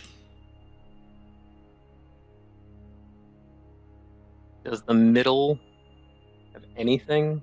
Not at all. So the one that was broken was red and yellow. We found red and yellow gems on the ground. Oh. So we could attempt to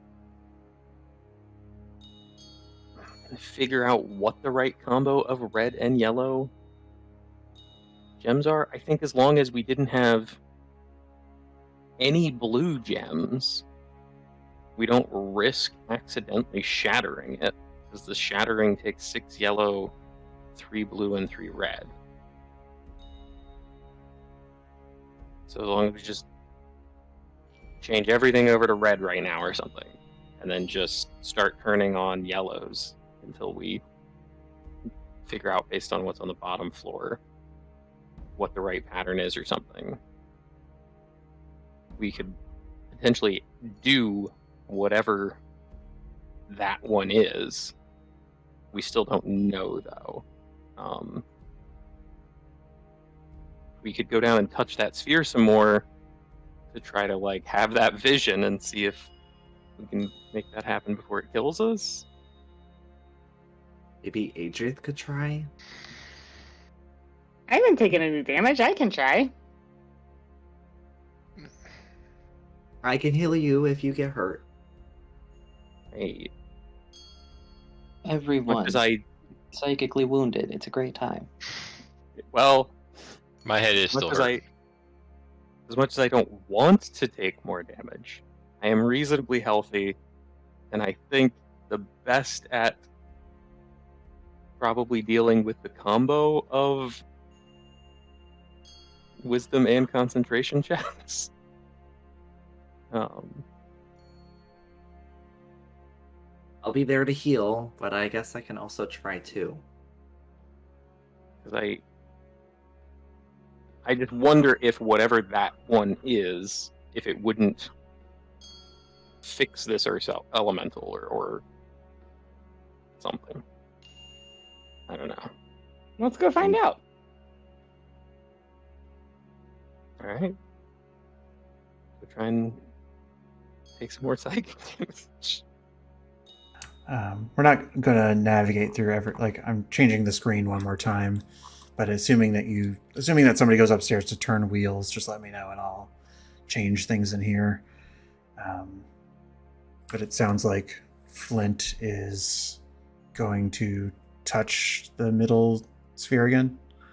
Yeah, I'm trying to decide if I think giving myself 10 hit points would help here. Yeah, it's sort of a narrative thing. We've always described the 10 hit points from your drone to be like an energy shield, which makes me want to, like, even though it's strictly a narrative choice, it still wants me to say that psychic damage would, in this very minor circumstance, would go through it. Rules as written, I'm breaking them, but I think it personally that makes sense. Do I have anything that I think is going to help me here? I don't think so.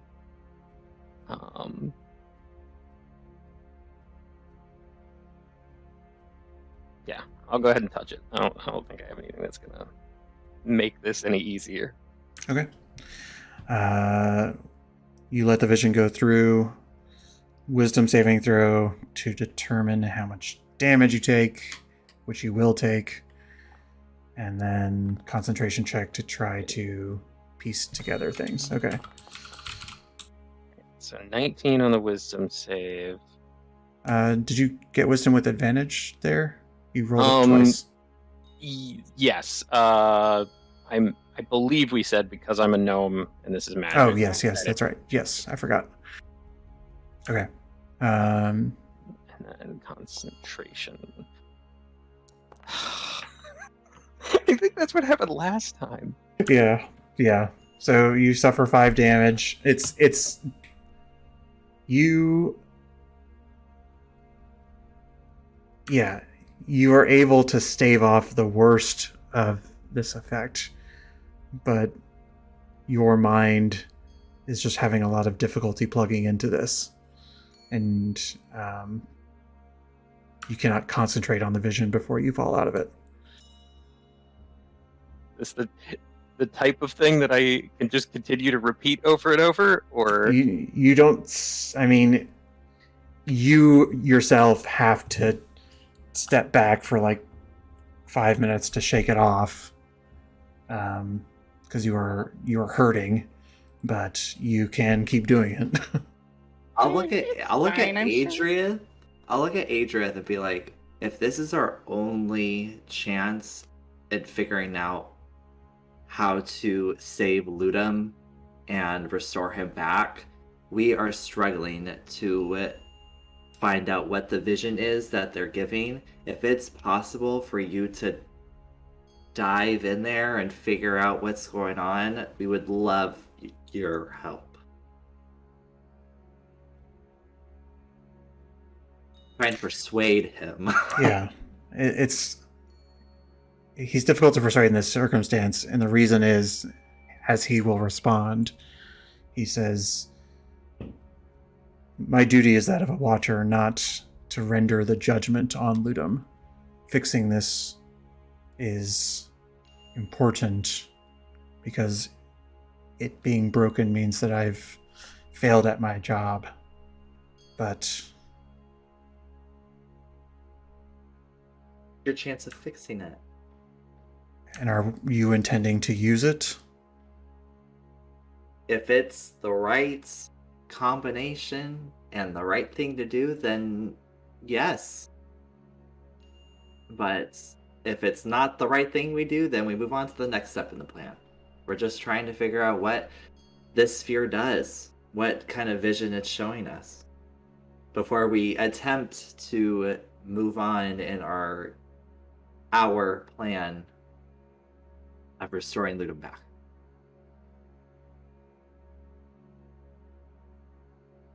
Make a persuasion, just a straight persuasion. I know you have silver tongue. Yes, but it's probably a high DC, so I just wanted to try. Oh, well, okay. Well, so Still try. yeah, so the roll would be a 10 plus Yes. 8. So 18. So 18. Unfortunately, the DC for this sort of thing is a 20. And he sort of says, "I cannot... It is not my duty to interfere." Again, not that I really want to go through this, but I feel I'm partially to blame if we can either wait for Flint or I can try again. I have one last inspirational magic I could give you, if anyone in this circumstance. And for the players, if you fail and you've still used the inspiration, you can still keep it. Just Well, I still have FYI. inspiration from last time, depending on how long it lasts. No. Yeah, not anymore. It's been more than 10 minutes. Yeah. Okay. So if I give it to someone, they use it, they fail, they can still use it again. I mean, I still have a reasonable amount of hit points, and Realistically, you guys have also just been rolling like garbage. Like, Making up for all these good rolls earlier. Mhm. I don't know what you guys are talking about. I've been fairly successful tonight. Would you like to try them out? I don't see why not. Don't knock yourself. Please don't knock yourself out. Don't. Okay. should do you reach for it, Mouse, or can you turn into anything like really hardy, and then try to touch it? Probably not with good concentration. Well, that's Constitution. What if I we don't know. just touched it? What if we're I just really touch bad it. at? okay? Wait, I love these words. She is I'm she patient and curious. okay. Roll a wisdom. You allow the vision to go through, I imagine. Yeah. Roll a wisdom saving throw for the purposes of damage. Okay. So. Now I'm gonna fail the concentration. Okay. No, So man, I want to be before we roll concentration. I want to be clear how this works. How bad you guys have been rolling. So you've succeeded the wisdom save, meaning you only take 6 out of the 13 damage, which sets the concentration DC to would normally be half of the damage you take, which is 3. But the minimum concentration is always 10. So you just have to roll above a 10. And I have a +5. You just keep rolling a 1. Yeah. It's not that hard. You just are rolling like garbage. Yep. So it's a 10. Okay. There you go. Okay. You barely got it, of course. And the vision that comes to you is it does take narratively. You pull out of the vision. I'm doing this sort of out of sequence. You pull out of the vision, and those of you who are watching Mouse, she's kind of doing a beautiful mind, like trying to assemble the pieces of something behind her, or sort of like in her mind palace, if you want to Sherlock it. It takes her like 20 seconds to sort of piece together what she saw. But what you saw is a vision of yourself touching the sphere that had 6 yellow and 6 red orbs around it. And it sort of bursts in a white radiant light that shoots directly up through the ceiling, and your vision shifts to the black sphere in the first floor of this chamber that is pierced by this bright light. Kind of like as a column of energy shoots up from the ground out of the pool. And from that, you see the black sphere condensing. Kind of like it's been put in a vacuum chamber almost, and it gets smaller and smaller and smaller and smaller as the silhouette that you see inside of the light sort of like has an almost radiant look about it, as you see a kaleidoscope of light bouncing from a humanoid but large shape. Humanoid in that it has arms and legs. A large shape that floats down to the bottom of the pool. And as the light is sort of bouncing around it, it's sort of creating like a disco sort of scene within the larger chamber. And then your vision comes back to you. Guys, I don't know what you guys are talking about. That didn't hurt that badly. Oh, and here's what I saw. Exposition. I mean, that sounds like how to fix this guy. And that might be ideal from, Brightbeard's perspective. Like, if this elemental is healed and gone, is this place suddenly not, a problem at all? Like, looking kind of at Adrairth, can you, if Ard's son is cured, can you leave this place? Or is this still... When my duty as a watcher is done, I will leave, yes. But is that what should be done?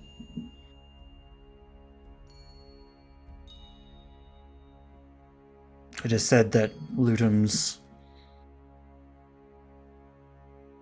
that he was a betrayer.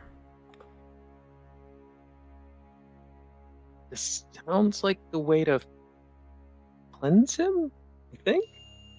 Or free him. Yep. I Does think he freeing him is the shattering one. Well, he also is freed in this one as well. does he deserve to be cleansed?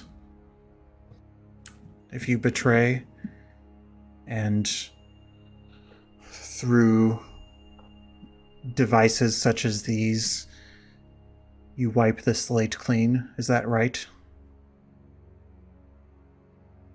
I mean, it doesn't sound like it was his choice. Like he was manipulated or controlled by this elementalist. If we can undo that. Yeah, I think that's right. People deserve second chances. It also does sound like it might have not been entirely his fault if the works of elemental magic were involved. A valuable perspective, and yet it's respectfully, it would not normally be your call to make. I mean, Honestly, I'm kind of with Chuckles over here. Y'all, like, we've been down in this cave for X amount of time. just learned this narrative, like, within the past hour or two? You don't have the full picture. Who are we to make this judgment? Did we send out a call then? That's where my brain went. The most we could do, call someone over. This Do looks you- like the way to cure him. Shouldn't we? I don't know. I guess if no one else is on board. Adrairth also sort of pipes in to say, if others come and I am here and they seek to plunder this place, that will be a problem. Calling them may... He says, when he says them, he's pointing towards the upper sphere up here. Calling them does not...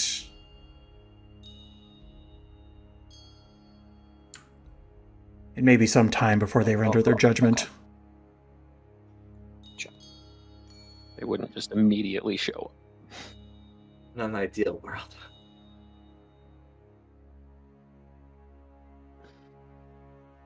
I mean, I think if we don't try to resolve this situation so that both, Adrairth and Ludum can leave this place, it's just a matter of time until it's a problem again. Somebody else finds their way down here. Someone much, much worse and with more greedy-like fingers. I assure you that I can protect this place without fear of looters, but should you wish to protect those that would make their way in here... Yeah, ideally, you don't have to kill more people because they don't realize what they're doing. Many of these people killed themselves the moment they stepped in here. It is a dangerous place. But okay. Including that woman right there. And I'll point to the woman in the middle.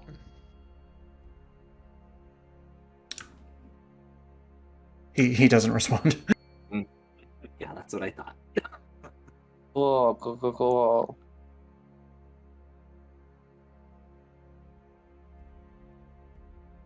Either we My vote's leave, to try and figure out the 6 yellow and 6 red, but cool. kind of with you. I'm... Come on, push the red button. Yeah. I mean, Everyone's regardless, jumping I off think a we have bridge to and make it. restoring it being shore. Sorry, Mouse, what'd you say? I was just saying that no matter what we do, we're making a choice. We leave and more people will eventually come in and die. Or we cure a possibly guilty elemental form, humanoid form. Well, and it doesn't sound like in this default setting it's doing anything. Like, he's been down here for ages and not heard anything. It hasn't fixed Ludum, whatever. Like, it just... I don't know. If we want to... Maybe I'm wrong. Red. Maybe I'm wrong. Maybe we do it and we have to kill a big evil giant rock thing or something. I don't know. Sounds fun. I trust you, Flint. If you think 6 yellow, 6 red, let's do it. I don't trust you, but it sounds interesting, so let's do it. Clark just roars laughing. I will follow suit. Does anybody need healed before we, potentially unleash a creature? Good question. Well, / should we just sleep for the night? We've been investigating a long time. I don't know how tired we feel, but Probably Slumber very. feels smart. Adrairth sort of looks at you and says, so you've made a decision then? if you don't strongly object, I think we would, yes, like to try to cleanse Ludo. I cannot allow you to do that. Oh. It would Okay. be acceptable for you to fix this device, but Oh, I thought His- we did fix it. no, you saw the vision. It hasn't started glowing yet. Oh. It would be acceptable for you to fix this device, but I am under strict orders to not let anybody free him. Ugh. If That's from he Google. he sort of puts like a solemn look on his face and says, he was a betrayer. If you must free him the other way, he sort of indicates down here, to the shatter option. If you must free him the other way and end him in order to keep other people from coming into this place, I would understand and not get in your way. But you may not turn a betrayer into a hero without consulting the plane of Earth. By consult the plane of Earth, you mean the like bright light ones that sends a message? Correct. But that one you believe would take a long time to hear a response, or for people to, or for Earth elementals to arrive. One of our sons would have to come and render judgment. This would simply alert them to our location if they forgot about it.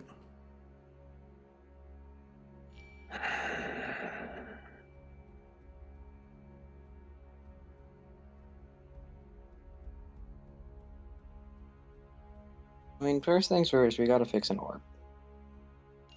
Well, I don't know if we know. I don't know. I don't have any I'll do ideas that. for how to fix it. Sort of. I mean, I will say this, like, I haven't developed a mechanic to fix it, but you are a tinker type person. You imagine that through the use of your tools, by melting some sand that you have, you could fix a crack and see what happens. Like, there are elements to this that you would need to spend time and energy to do it, but that it would be ramshackle at best. You're just trying to reconnect. You're just trying to fill in the gaps in a way so that the magic can flow through it. I've got some epoxy in my bag, so we can just take a couple days to cure. But we can. I mean, if we want to spend a little time down here, I can try to fix it. And see what happens. I'm not clear what fixing the orb will necessarily do, but it would make Adrairth happy, I guess.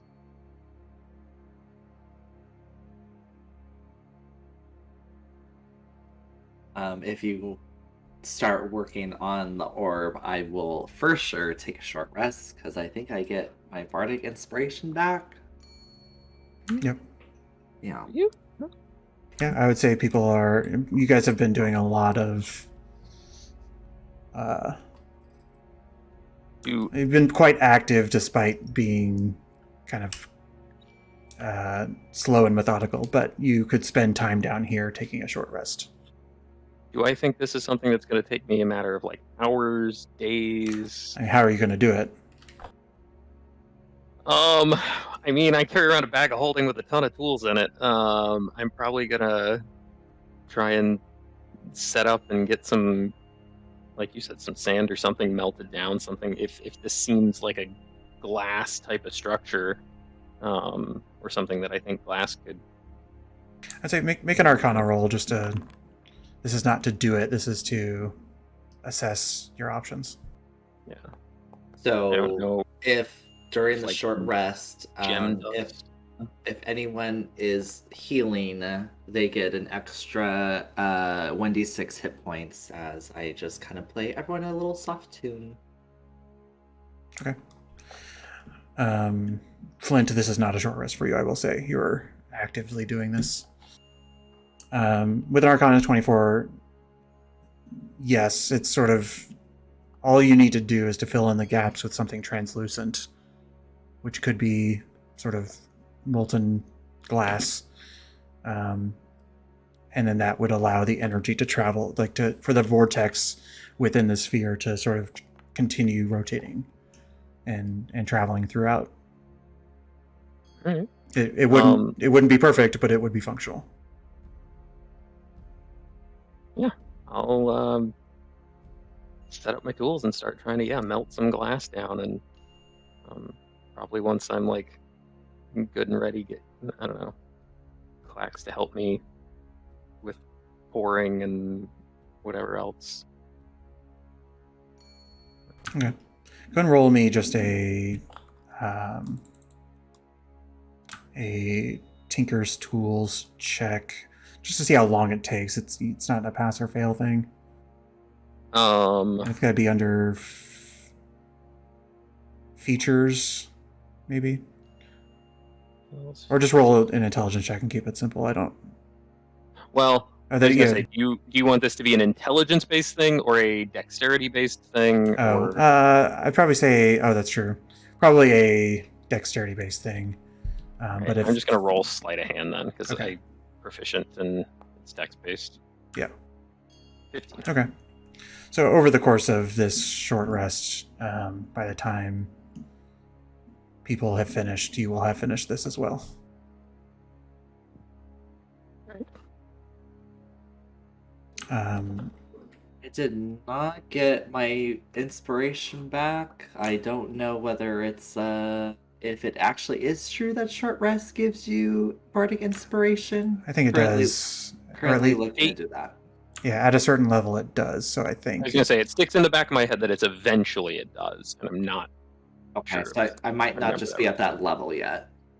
or it may not be automated on this. I'll take a look, but I'll give it to you if it isn't working. Okay, sorry. So, but go ahead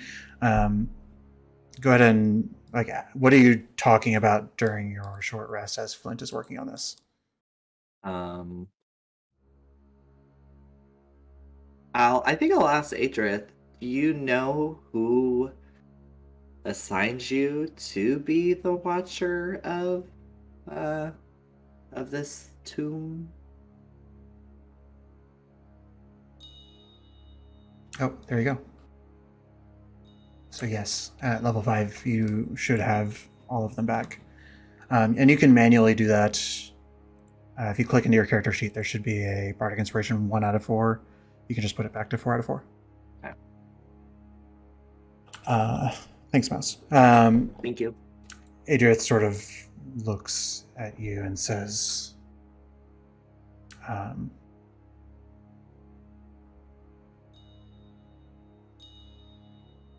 it was one of Ard's lieutenants who commanded me to do this.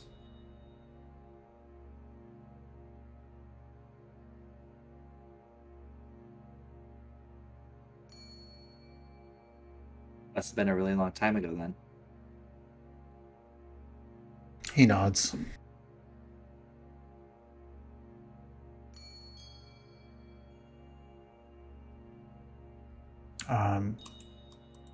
And as Flint fixes the orb, as I'm nearing completion of this, does anybody have any like gem dust, or I'll look over at like Drata and Aesop, or like glitter? Can you like add it in? I feel like this thing seems too cool to just be. No. I feel like I probably would have glitter or like glitter nail polish on me. I was gonna say, I feel like you guys have talked enough about makeup that I Yeah. wouldn't be shocked if there's some. Drata's a glitter kind of gal, but I do think Drata would have like 10 different shades of black like eyeshadow that are all just slightly different blacks. So you have your choice of those. Well, I think we need to keep it pretty clear. Like glitter would just. Here, I'll hand over what I probably have is like a white silvery glitter, a little too fine that it's annoying. Not like the clunky glitter, but like like the very very fine small kind. I'll add that in as I fix it. Just Just highlighter. Yeah, just I mean, to make. I will say I don't. It's not resin you're working with. You're working with molten glass, so I don't really know if glitter would sort of melt. And I'm guessing. It- I don't know Yeah, how all different I'm saying is that- medieval glitter is from Yeah. gem dust. Yeah, Adrairth is just raising an eyebrow, but you put some glitter in. Spice things up. Yeah, the brightness of the glass, you can't really tell if it's working in the intended way or if it just sort of incinerates into carbon. But nonetheless, you pour it in, and in the sort of final throes of your long rest is where you're waiting for it to cool down. And eventually, it seems that it reaches a state of stability where the orb turns back on. And Adrairth says, "This sets my mind at ease considerably. And yet, our discussion hasn't finished yet. I do need to know what you're doing here." Oh, I feel like the only thing we can do is send a message out and steal it up. The only peaceful thing we can do. Mm-hmm.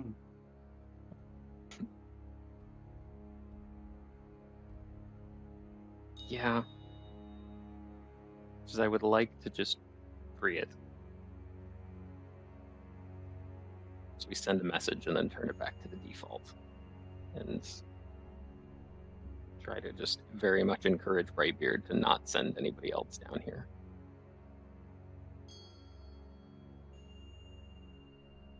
As I said, if you wish to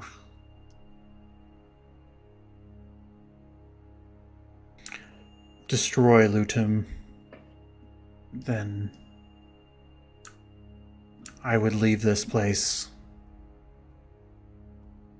And I care not for who this Brightbeard is or why they wish to come down here. Yeah, I know you don't, but we would like to see it that not others have to die because they stumbled down.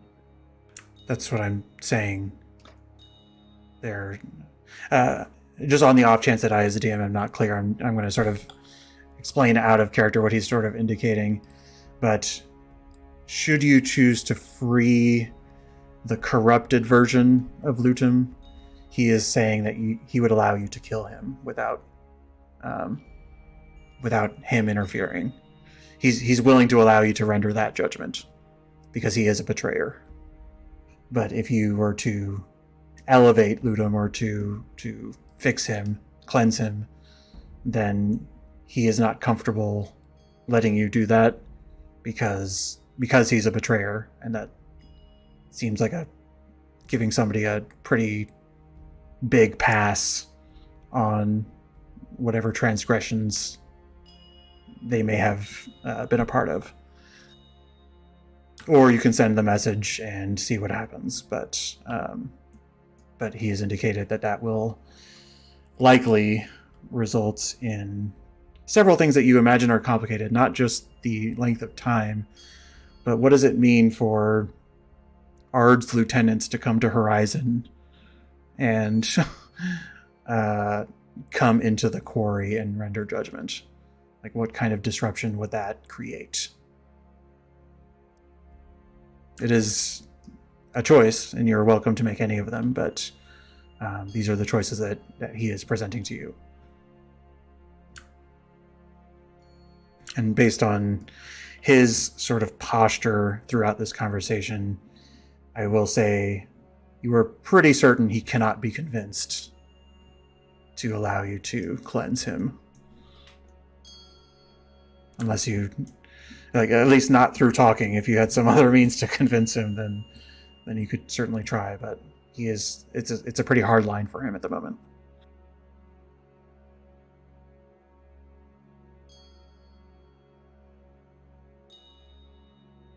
You guys don't have like banish or anything yet, do you?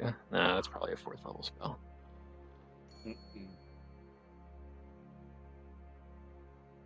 Which one were We you should go off thinking to of the banishing? side. Yeah, let's have a nice floor below conversation. Floor above. Separate, that's the point. Adrairth is like, now that he's sort of revealed his self a bit, he is staying close to this sphere. Like, you guys can go down here for all he cares, but he's like almost protecting that sphere for narrative purposes. So you can go somewhere private to talk without him. Mouse, you were saying? Yeah, I'm not comfortable with bringing him back and killing him ourselves. I feel like that's passing judgment on a trial we haven't witnessed, and that's not fair. I am more on board for the cleansing the more we've heard about it. He's been here a long time, decades, maybe centuries. We haven't gotten a clear answer on how long he's been here, and I'm one to believe that people do deserve another chance, even if they've betrayed others' trust in the past. Well, I'm not clear that he even betrayed anything. It sounds like this elementalist just manipulated him or controlled him or something. But I'm gonna play devil's advocate. How much of this history do we know is true? What story are we getting? Who's this guy who's even telling us any of this? I've dealt with enough politicians, and even the lady in red. They will construe things the way they want. Victor always tells a story.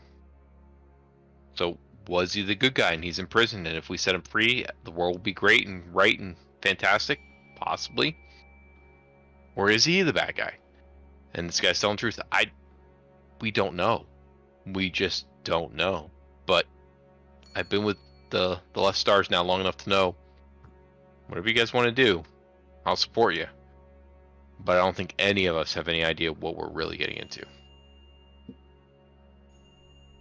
Yeah. Well, and I don't know what it means to be a lieutenant or a son of Ard, but I'm not sure that I think we can best something like that in a fight. I'm real hesitant. It's looking for. I'm all for that. I'm not worried about the actual difficulty. Like, that seems fun. It's more like, the whole moral ethical stuff. Well, Them saying it's fun reminds me of how squishy I am in battle and how unfun it is for me. Don't worry, Ace up. I got you. I think You keep me upright, I'll keep you upright. Thank you. it seems like there are multiple reasons for us to not just release him in his evil form and fight him. Doesn't sound like anybody's excited to go that route. It would solve things for Brightbeard and his folks, but otherwise doesn't seem like we love it. Do we really care about Brightbeard and what his team are doing? Because let's be honest, we think he's in with Selna. Well, We maybe. do at some point need to start doing good things in the name of Avendir. We are. We're not unleashing hell, potentially. Well, and that's, yeah, where we think about what it means to go contact Ard and his lieutenants, the more that sounds like maybe not a great option. And So, Mouse, more direct towards you, because you seem to be more in tune with the stars, which I imagine are godlike. Do you know anything about this Ard guy? That's a fair question. Do I know anything about this art guy? I don't think so, because this is one of the 4 in that You can make a religion check. Aesop was more Yeah. aware of.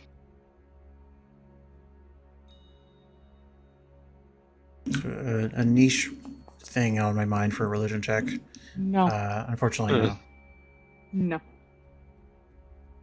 Not something that ever came up. Then would Aesop know? I'm looking over it because I'm assuming Mouse said that out loud. Like, Aesop, do you Well, know anything further? Because you do speak Primal. Because you've been.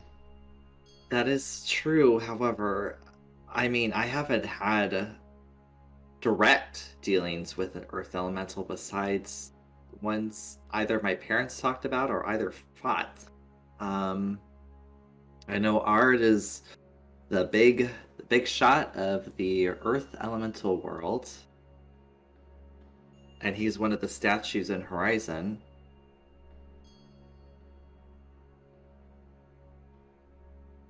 I mean, it requires more time, but we could possibly look into the story of Ludum in their library, but that just might not help with anything at all. I unfortunately don't know much about Earth Elemental history. I kind of just have a general knowledge. Adding one DM note that the characters may not care about, but I just, because we have sporadic games, I want to remind you, Bali wanted this place open within 2 days. Like, the time that you spend not resolving things would create tension with Bali, whether you care or not.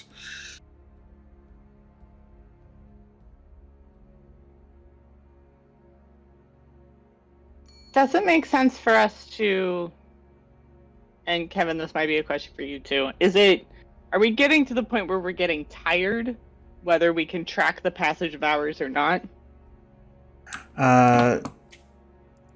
As a matter of fact, yes. You don't know.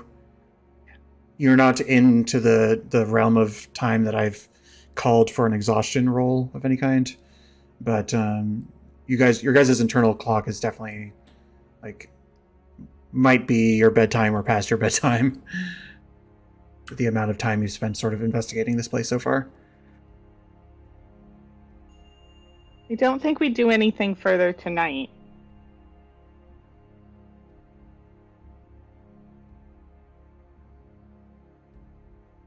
But I do think we do something tomorrow.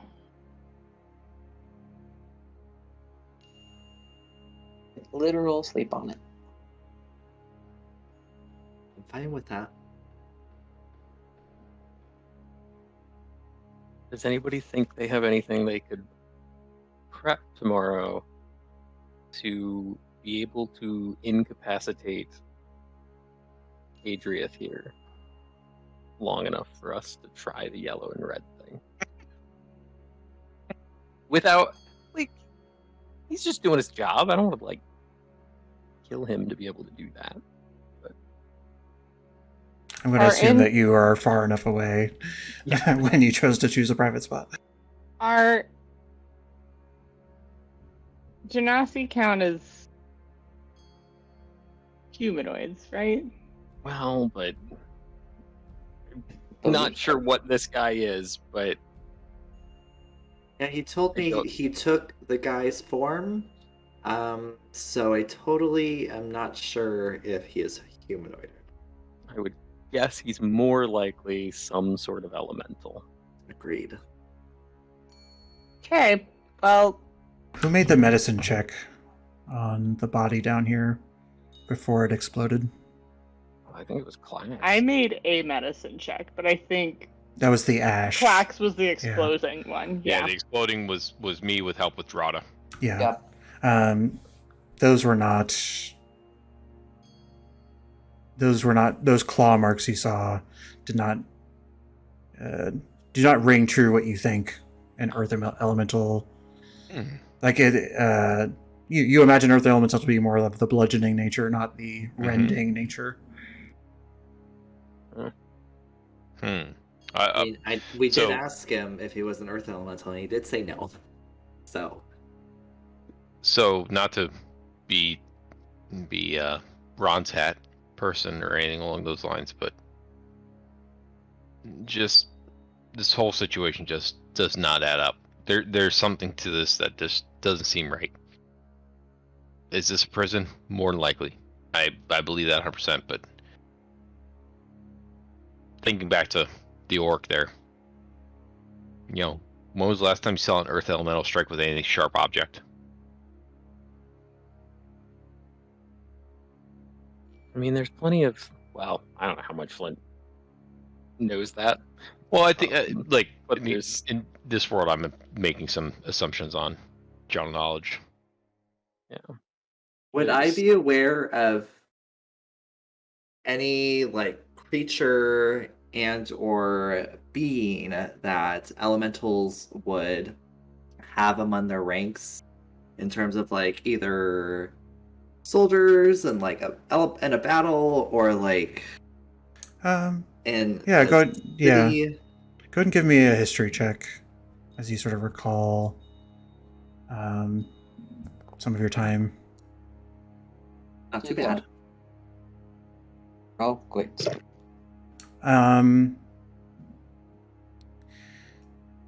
Not specifically enough to narrow anything down, but you do know that, like, I'm just saying things off the top of my head, right? There's sort of like beasts referred to as salamanders that are sort of like lizard-like things that operate within the plane of fire. There's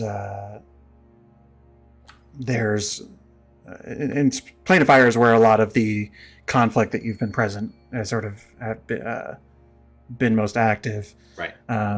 There are like more imp-like creatures or things like that, and then you do know that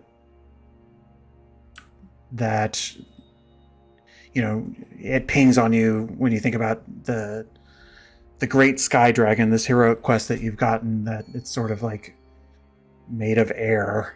Like, you don't know what that, just a connection like that could be made. So you imagine that there are elemental things that might not be elemental. Right. I just that haven't sort of- totally dealt Yeah. with Earth Elemental a whole lot in my Yeah, time. but there are certainly, like, not everything that is of an elemental nature is going to be classified as an elemental. Right. Like, things that deal with the elements could be in their ranks. So, speaking to everyone, in terms of the other planes, right? We have plane of water, plane of air, plane of fire, plane of earth. There are other beings that do live in those planes. Unfortunately, I am not totally familiar with earth, as I dealt a lot with fire with our squad, but they do have some pretty nasty creatures in all four who tend to be within the ranks of like more of a formal hierarchy of the elementals. I buy that. I mean, even however long it was ago, I cast Primeval Awareness. The only thing I got was elemental, if I remember correctly. No, you didn't. I didn't give you anything at all. I just said that yes, there is a primeval presence. Primeval Presence. Well, what if I cast that now again? You could. You know what? I think I will, because I'm intrigued by this line of questioning.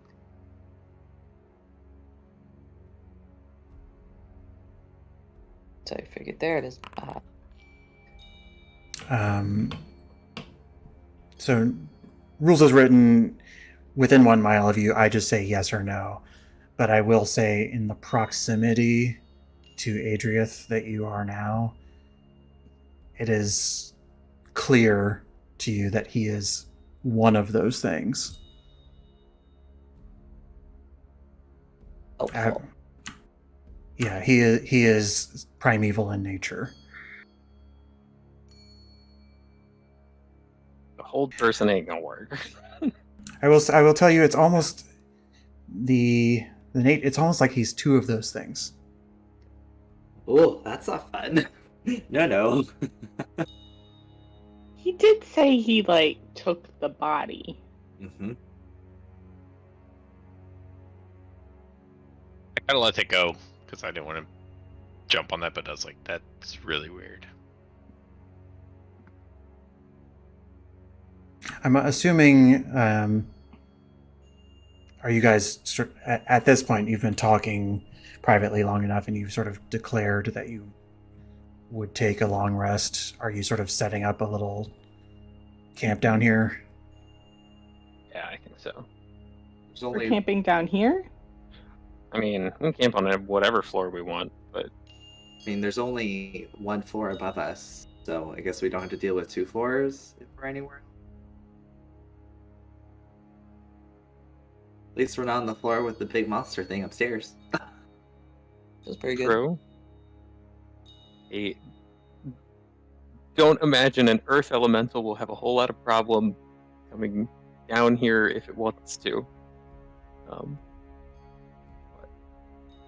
On a night when she feels like she really needs some guidance, Mouse is a little disappointed that we're sleeping underground. How long was the trek into this place? You mean from the entrance to when you climb down the rope? From if we wanted to sleep outside. Well, it's not terribly far away, but the nature of getting back up is complicated because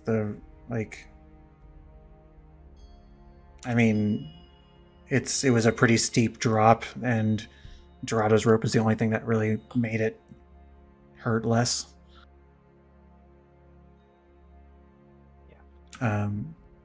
But for you can choose to do what you want, but I will say for the purposes of this, that Adrairth is sort of he's still keeping an eye on you. He is, wherever you set up camp, he is not keen to sort of let you out of his sight at the moment.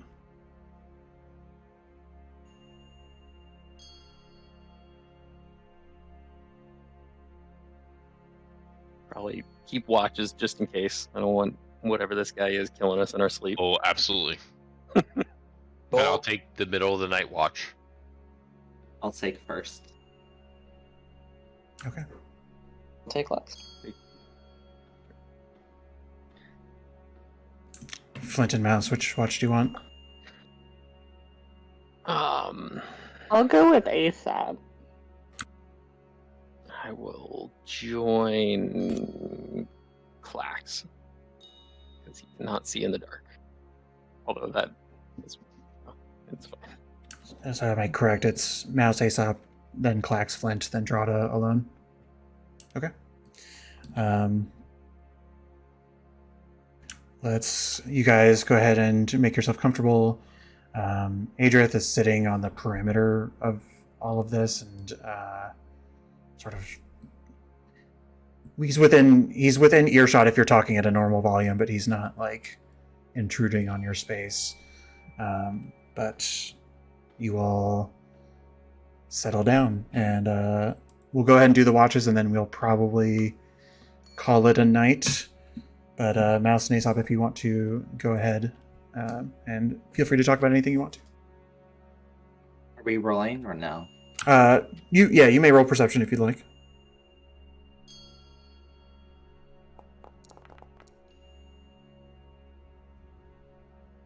Very perceptive. As I'm writing, or more like drawing in my book, I'll just say to Mouse, I do agree with you. I feel like in either direction, either in killing him in the corrupted form or releasing him into a new form, I feel like it's passing judgment. But in terms of releasing him and forming him into a new being, people deserve second chances. Unfortunately, we don't really know much about him. And Adrairth isn't being particularly forthcoming in the information about the betrayal that occurred, I think perhaps the worst option is to leave without doing anything. Yeah. Because I don't think we want anyone else releasing a monster like this. And it's the thing I've been drawing, the shadowy ash creature that I saw, kind of almost like try to make it a little bit more of a fluid creature, just because I just imagine it's just made out of ash shell mouse. We don't really want more people dying. No, but I'm sure if we cleanse it, even if it turns out to be a bad thing, we're very capable. I'm sure we can stop whatever it is. I've dealt with a lot of elementals, specifically fire. However, I'm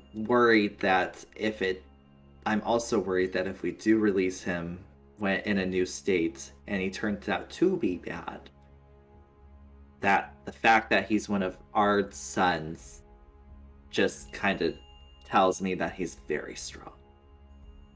He's essentially the son of the god or king of earth elementals. And we're kind of in their domain at the moment. I think that's perhaps a problem for another day, and there are lots of things there. We can lure them out, we can rally our strength, we can use all of our buffs. We have a lot of things at our disposal at this point, and I don't think it's fair to make decisions while doubting yourself. I think we can have the agency to have control of the situation no matter which choice we make. It's just a matter of making the right one. Right.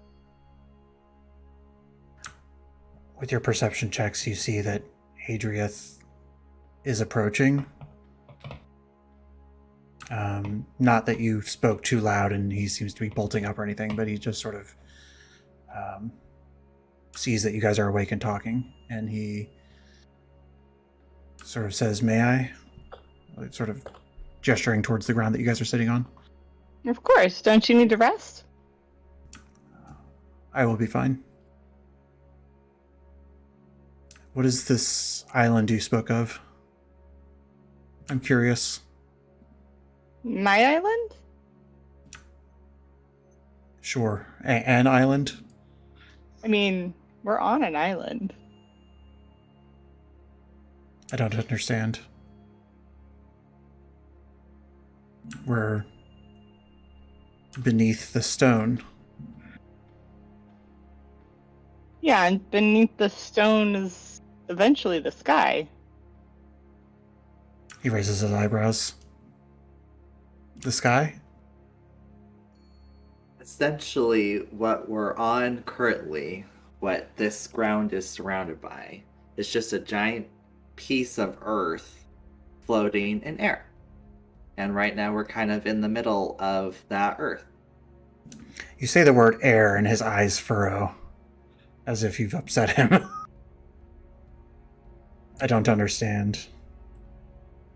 There's just more stone past the stone. There is that. Not if you go far enough. You always come back to air.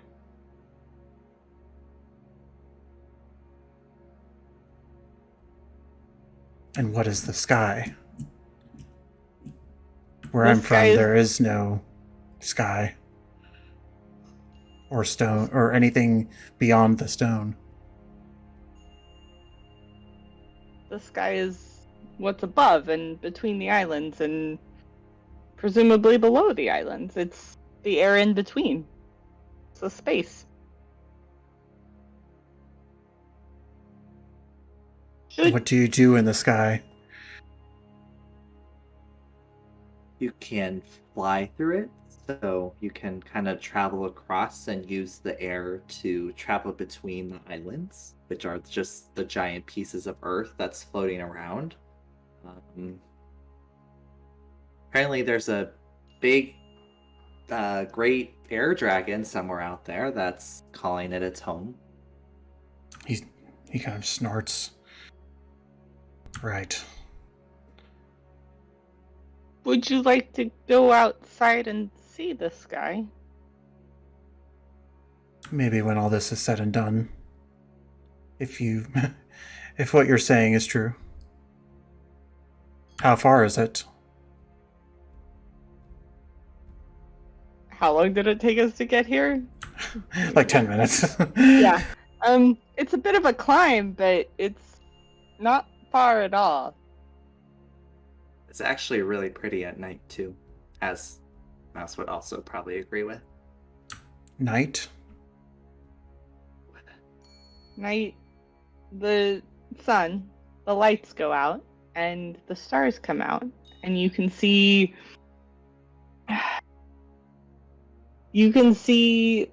the Watchers far, far away who look down on us and see everything that happens here. It's why I don't like being underground, as I feel hidden and disconnected from the rest of the world, the rest of the universe. Out of DM question, what kind of light source do you have right now? Like, did somebody have wood and build a fire, or did Clax just sort of leave his axe on the ground overnight? So I probably still have my rock that's lit up, just I That's what I was can't see gonna without a say. thing. Okay. So I have my rock with me. Okay. He sort of looks to you and says, the stars, they aren't in the sky, they can be here.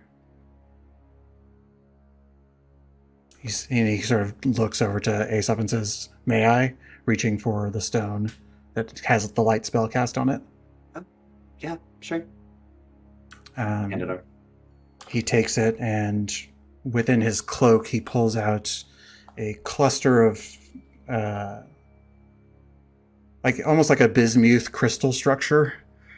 The sort of like cubed crystal growths that that sort of has a hole drilled under it.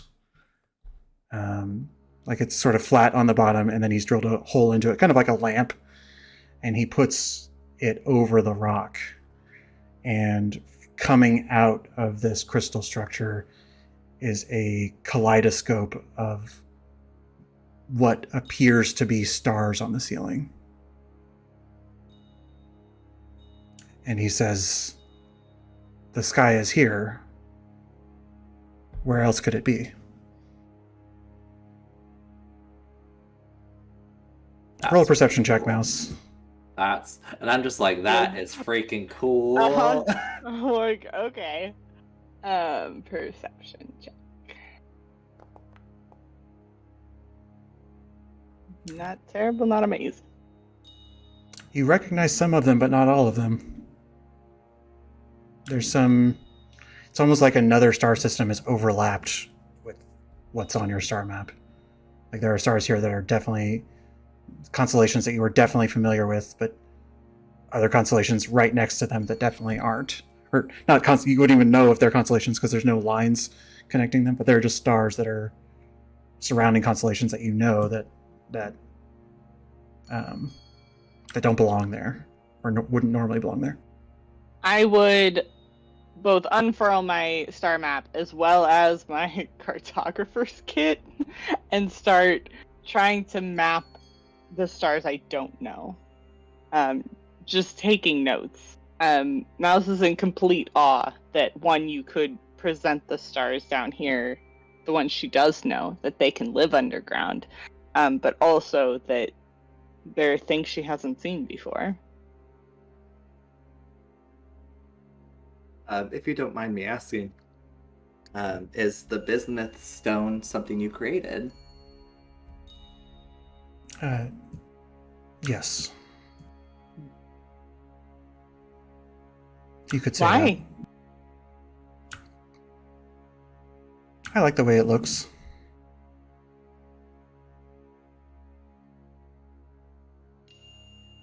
He pulls it off of the light and shoves it back in his coat before you finish, Mouse.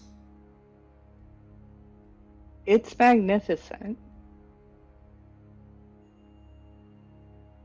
Well, Could you make another one? Is that within the realm of possibility for you, or was it more of just a personal project? Maybe we'll talk more when our business is concluded. And he steps up and says, and if I do this, I would like to see your sky as well.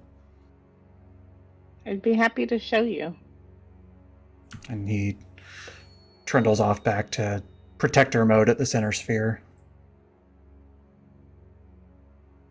Sort of like an aura of...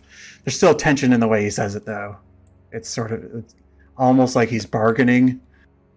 Like if you don't betray his intentions, he's willing to consider what all this means to you. That was freaking cool, Mouse. I had no idea you could do something like Coolest that. watch ever. I want to respect the 10 o'clock end time, and I don't want to cut the second watch short. So we are going to end the session there and resume next session with the Clax Flint watch, the Drata watch, and then see where this takes us. Is everybody free next Monday? I'm seeing thumbs up and shaking heads mostly. Yep. I can triple check, but it's Monday night. I should be good. Okay, cool. Let's resume this on Monday the 23rd. All right. Woo. Also, I love how we have another participant in the background.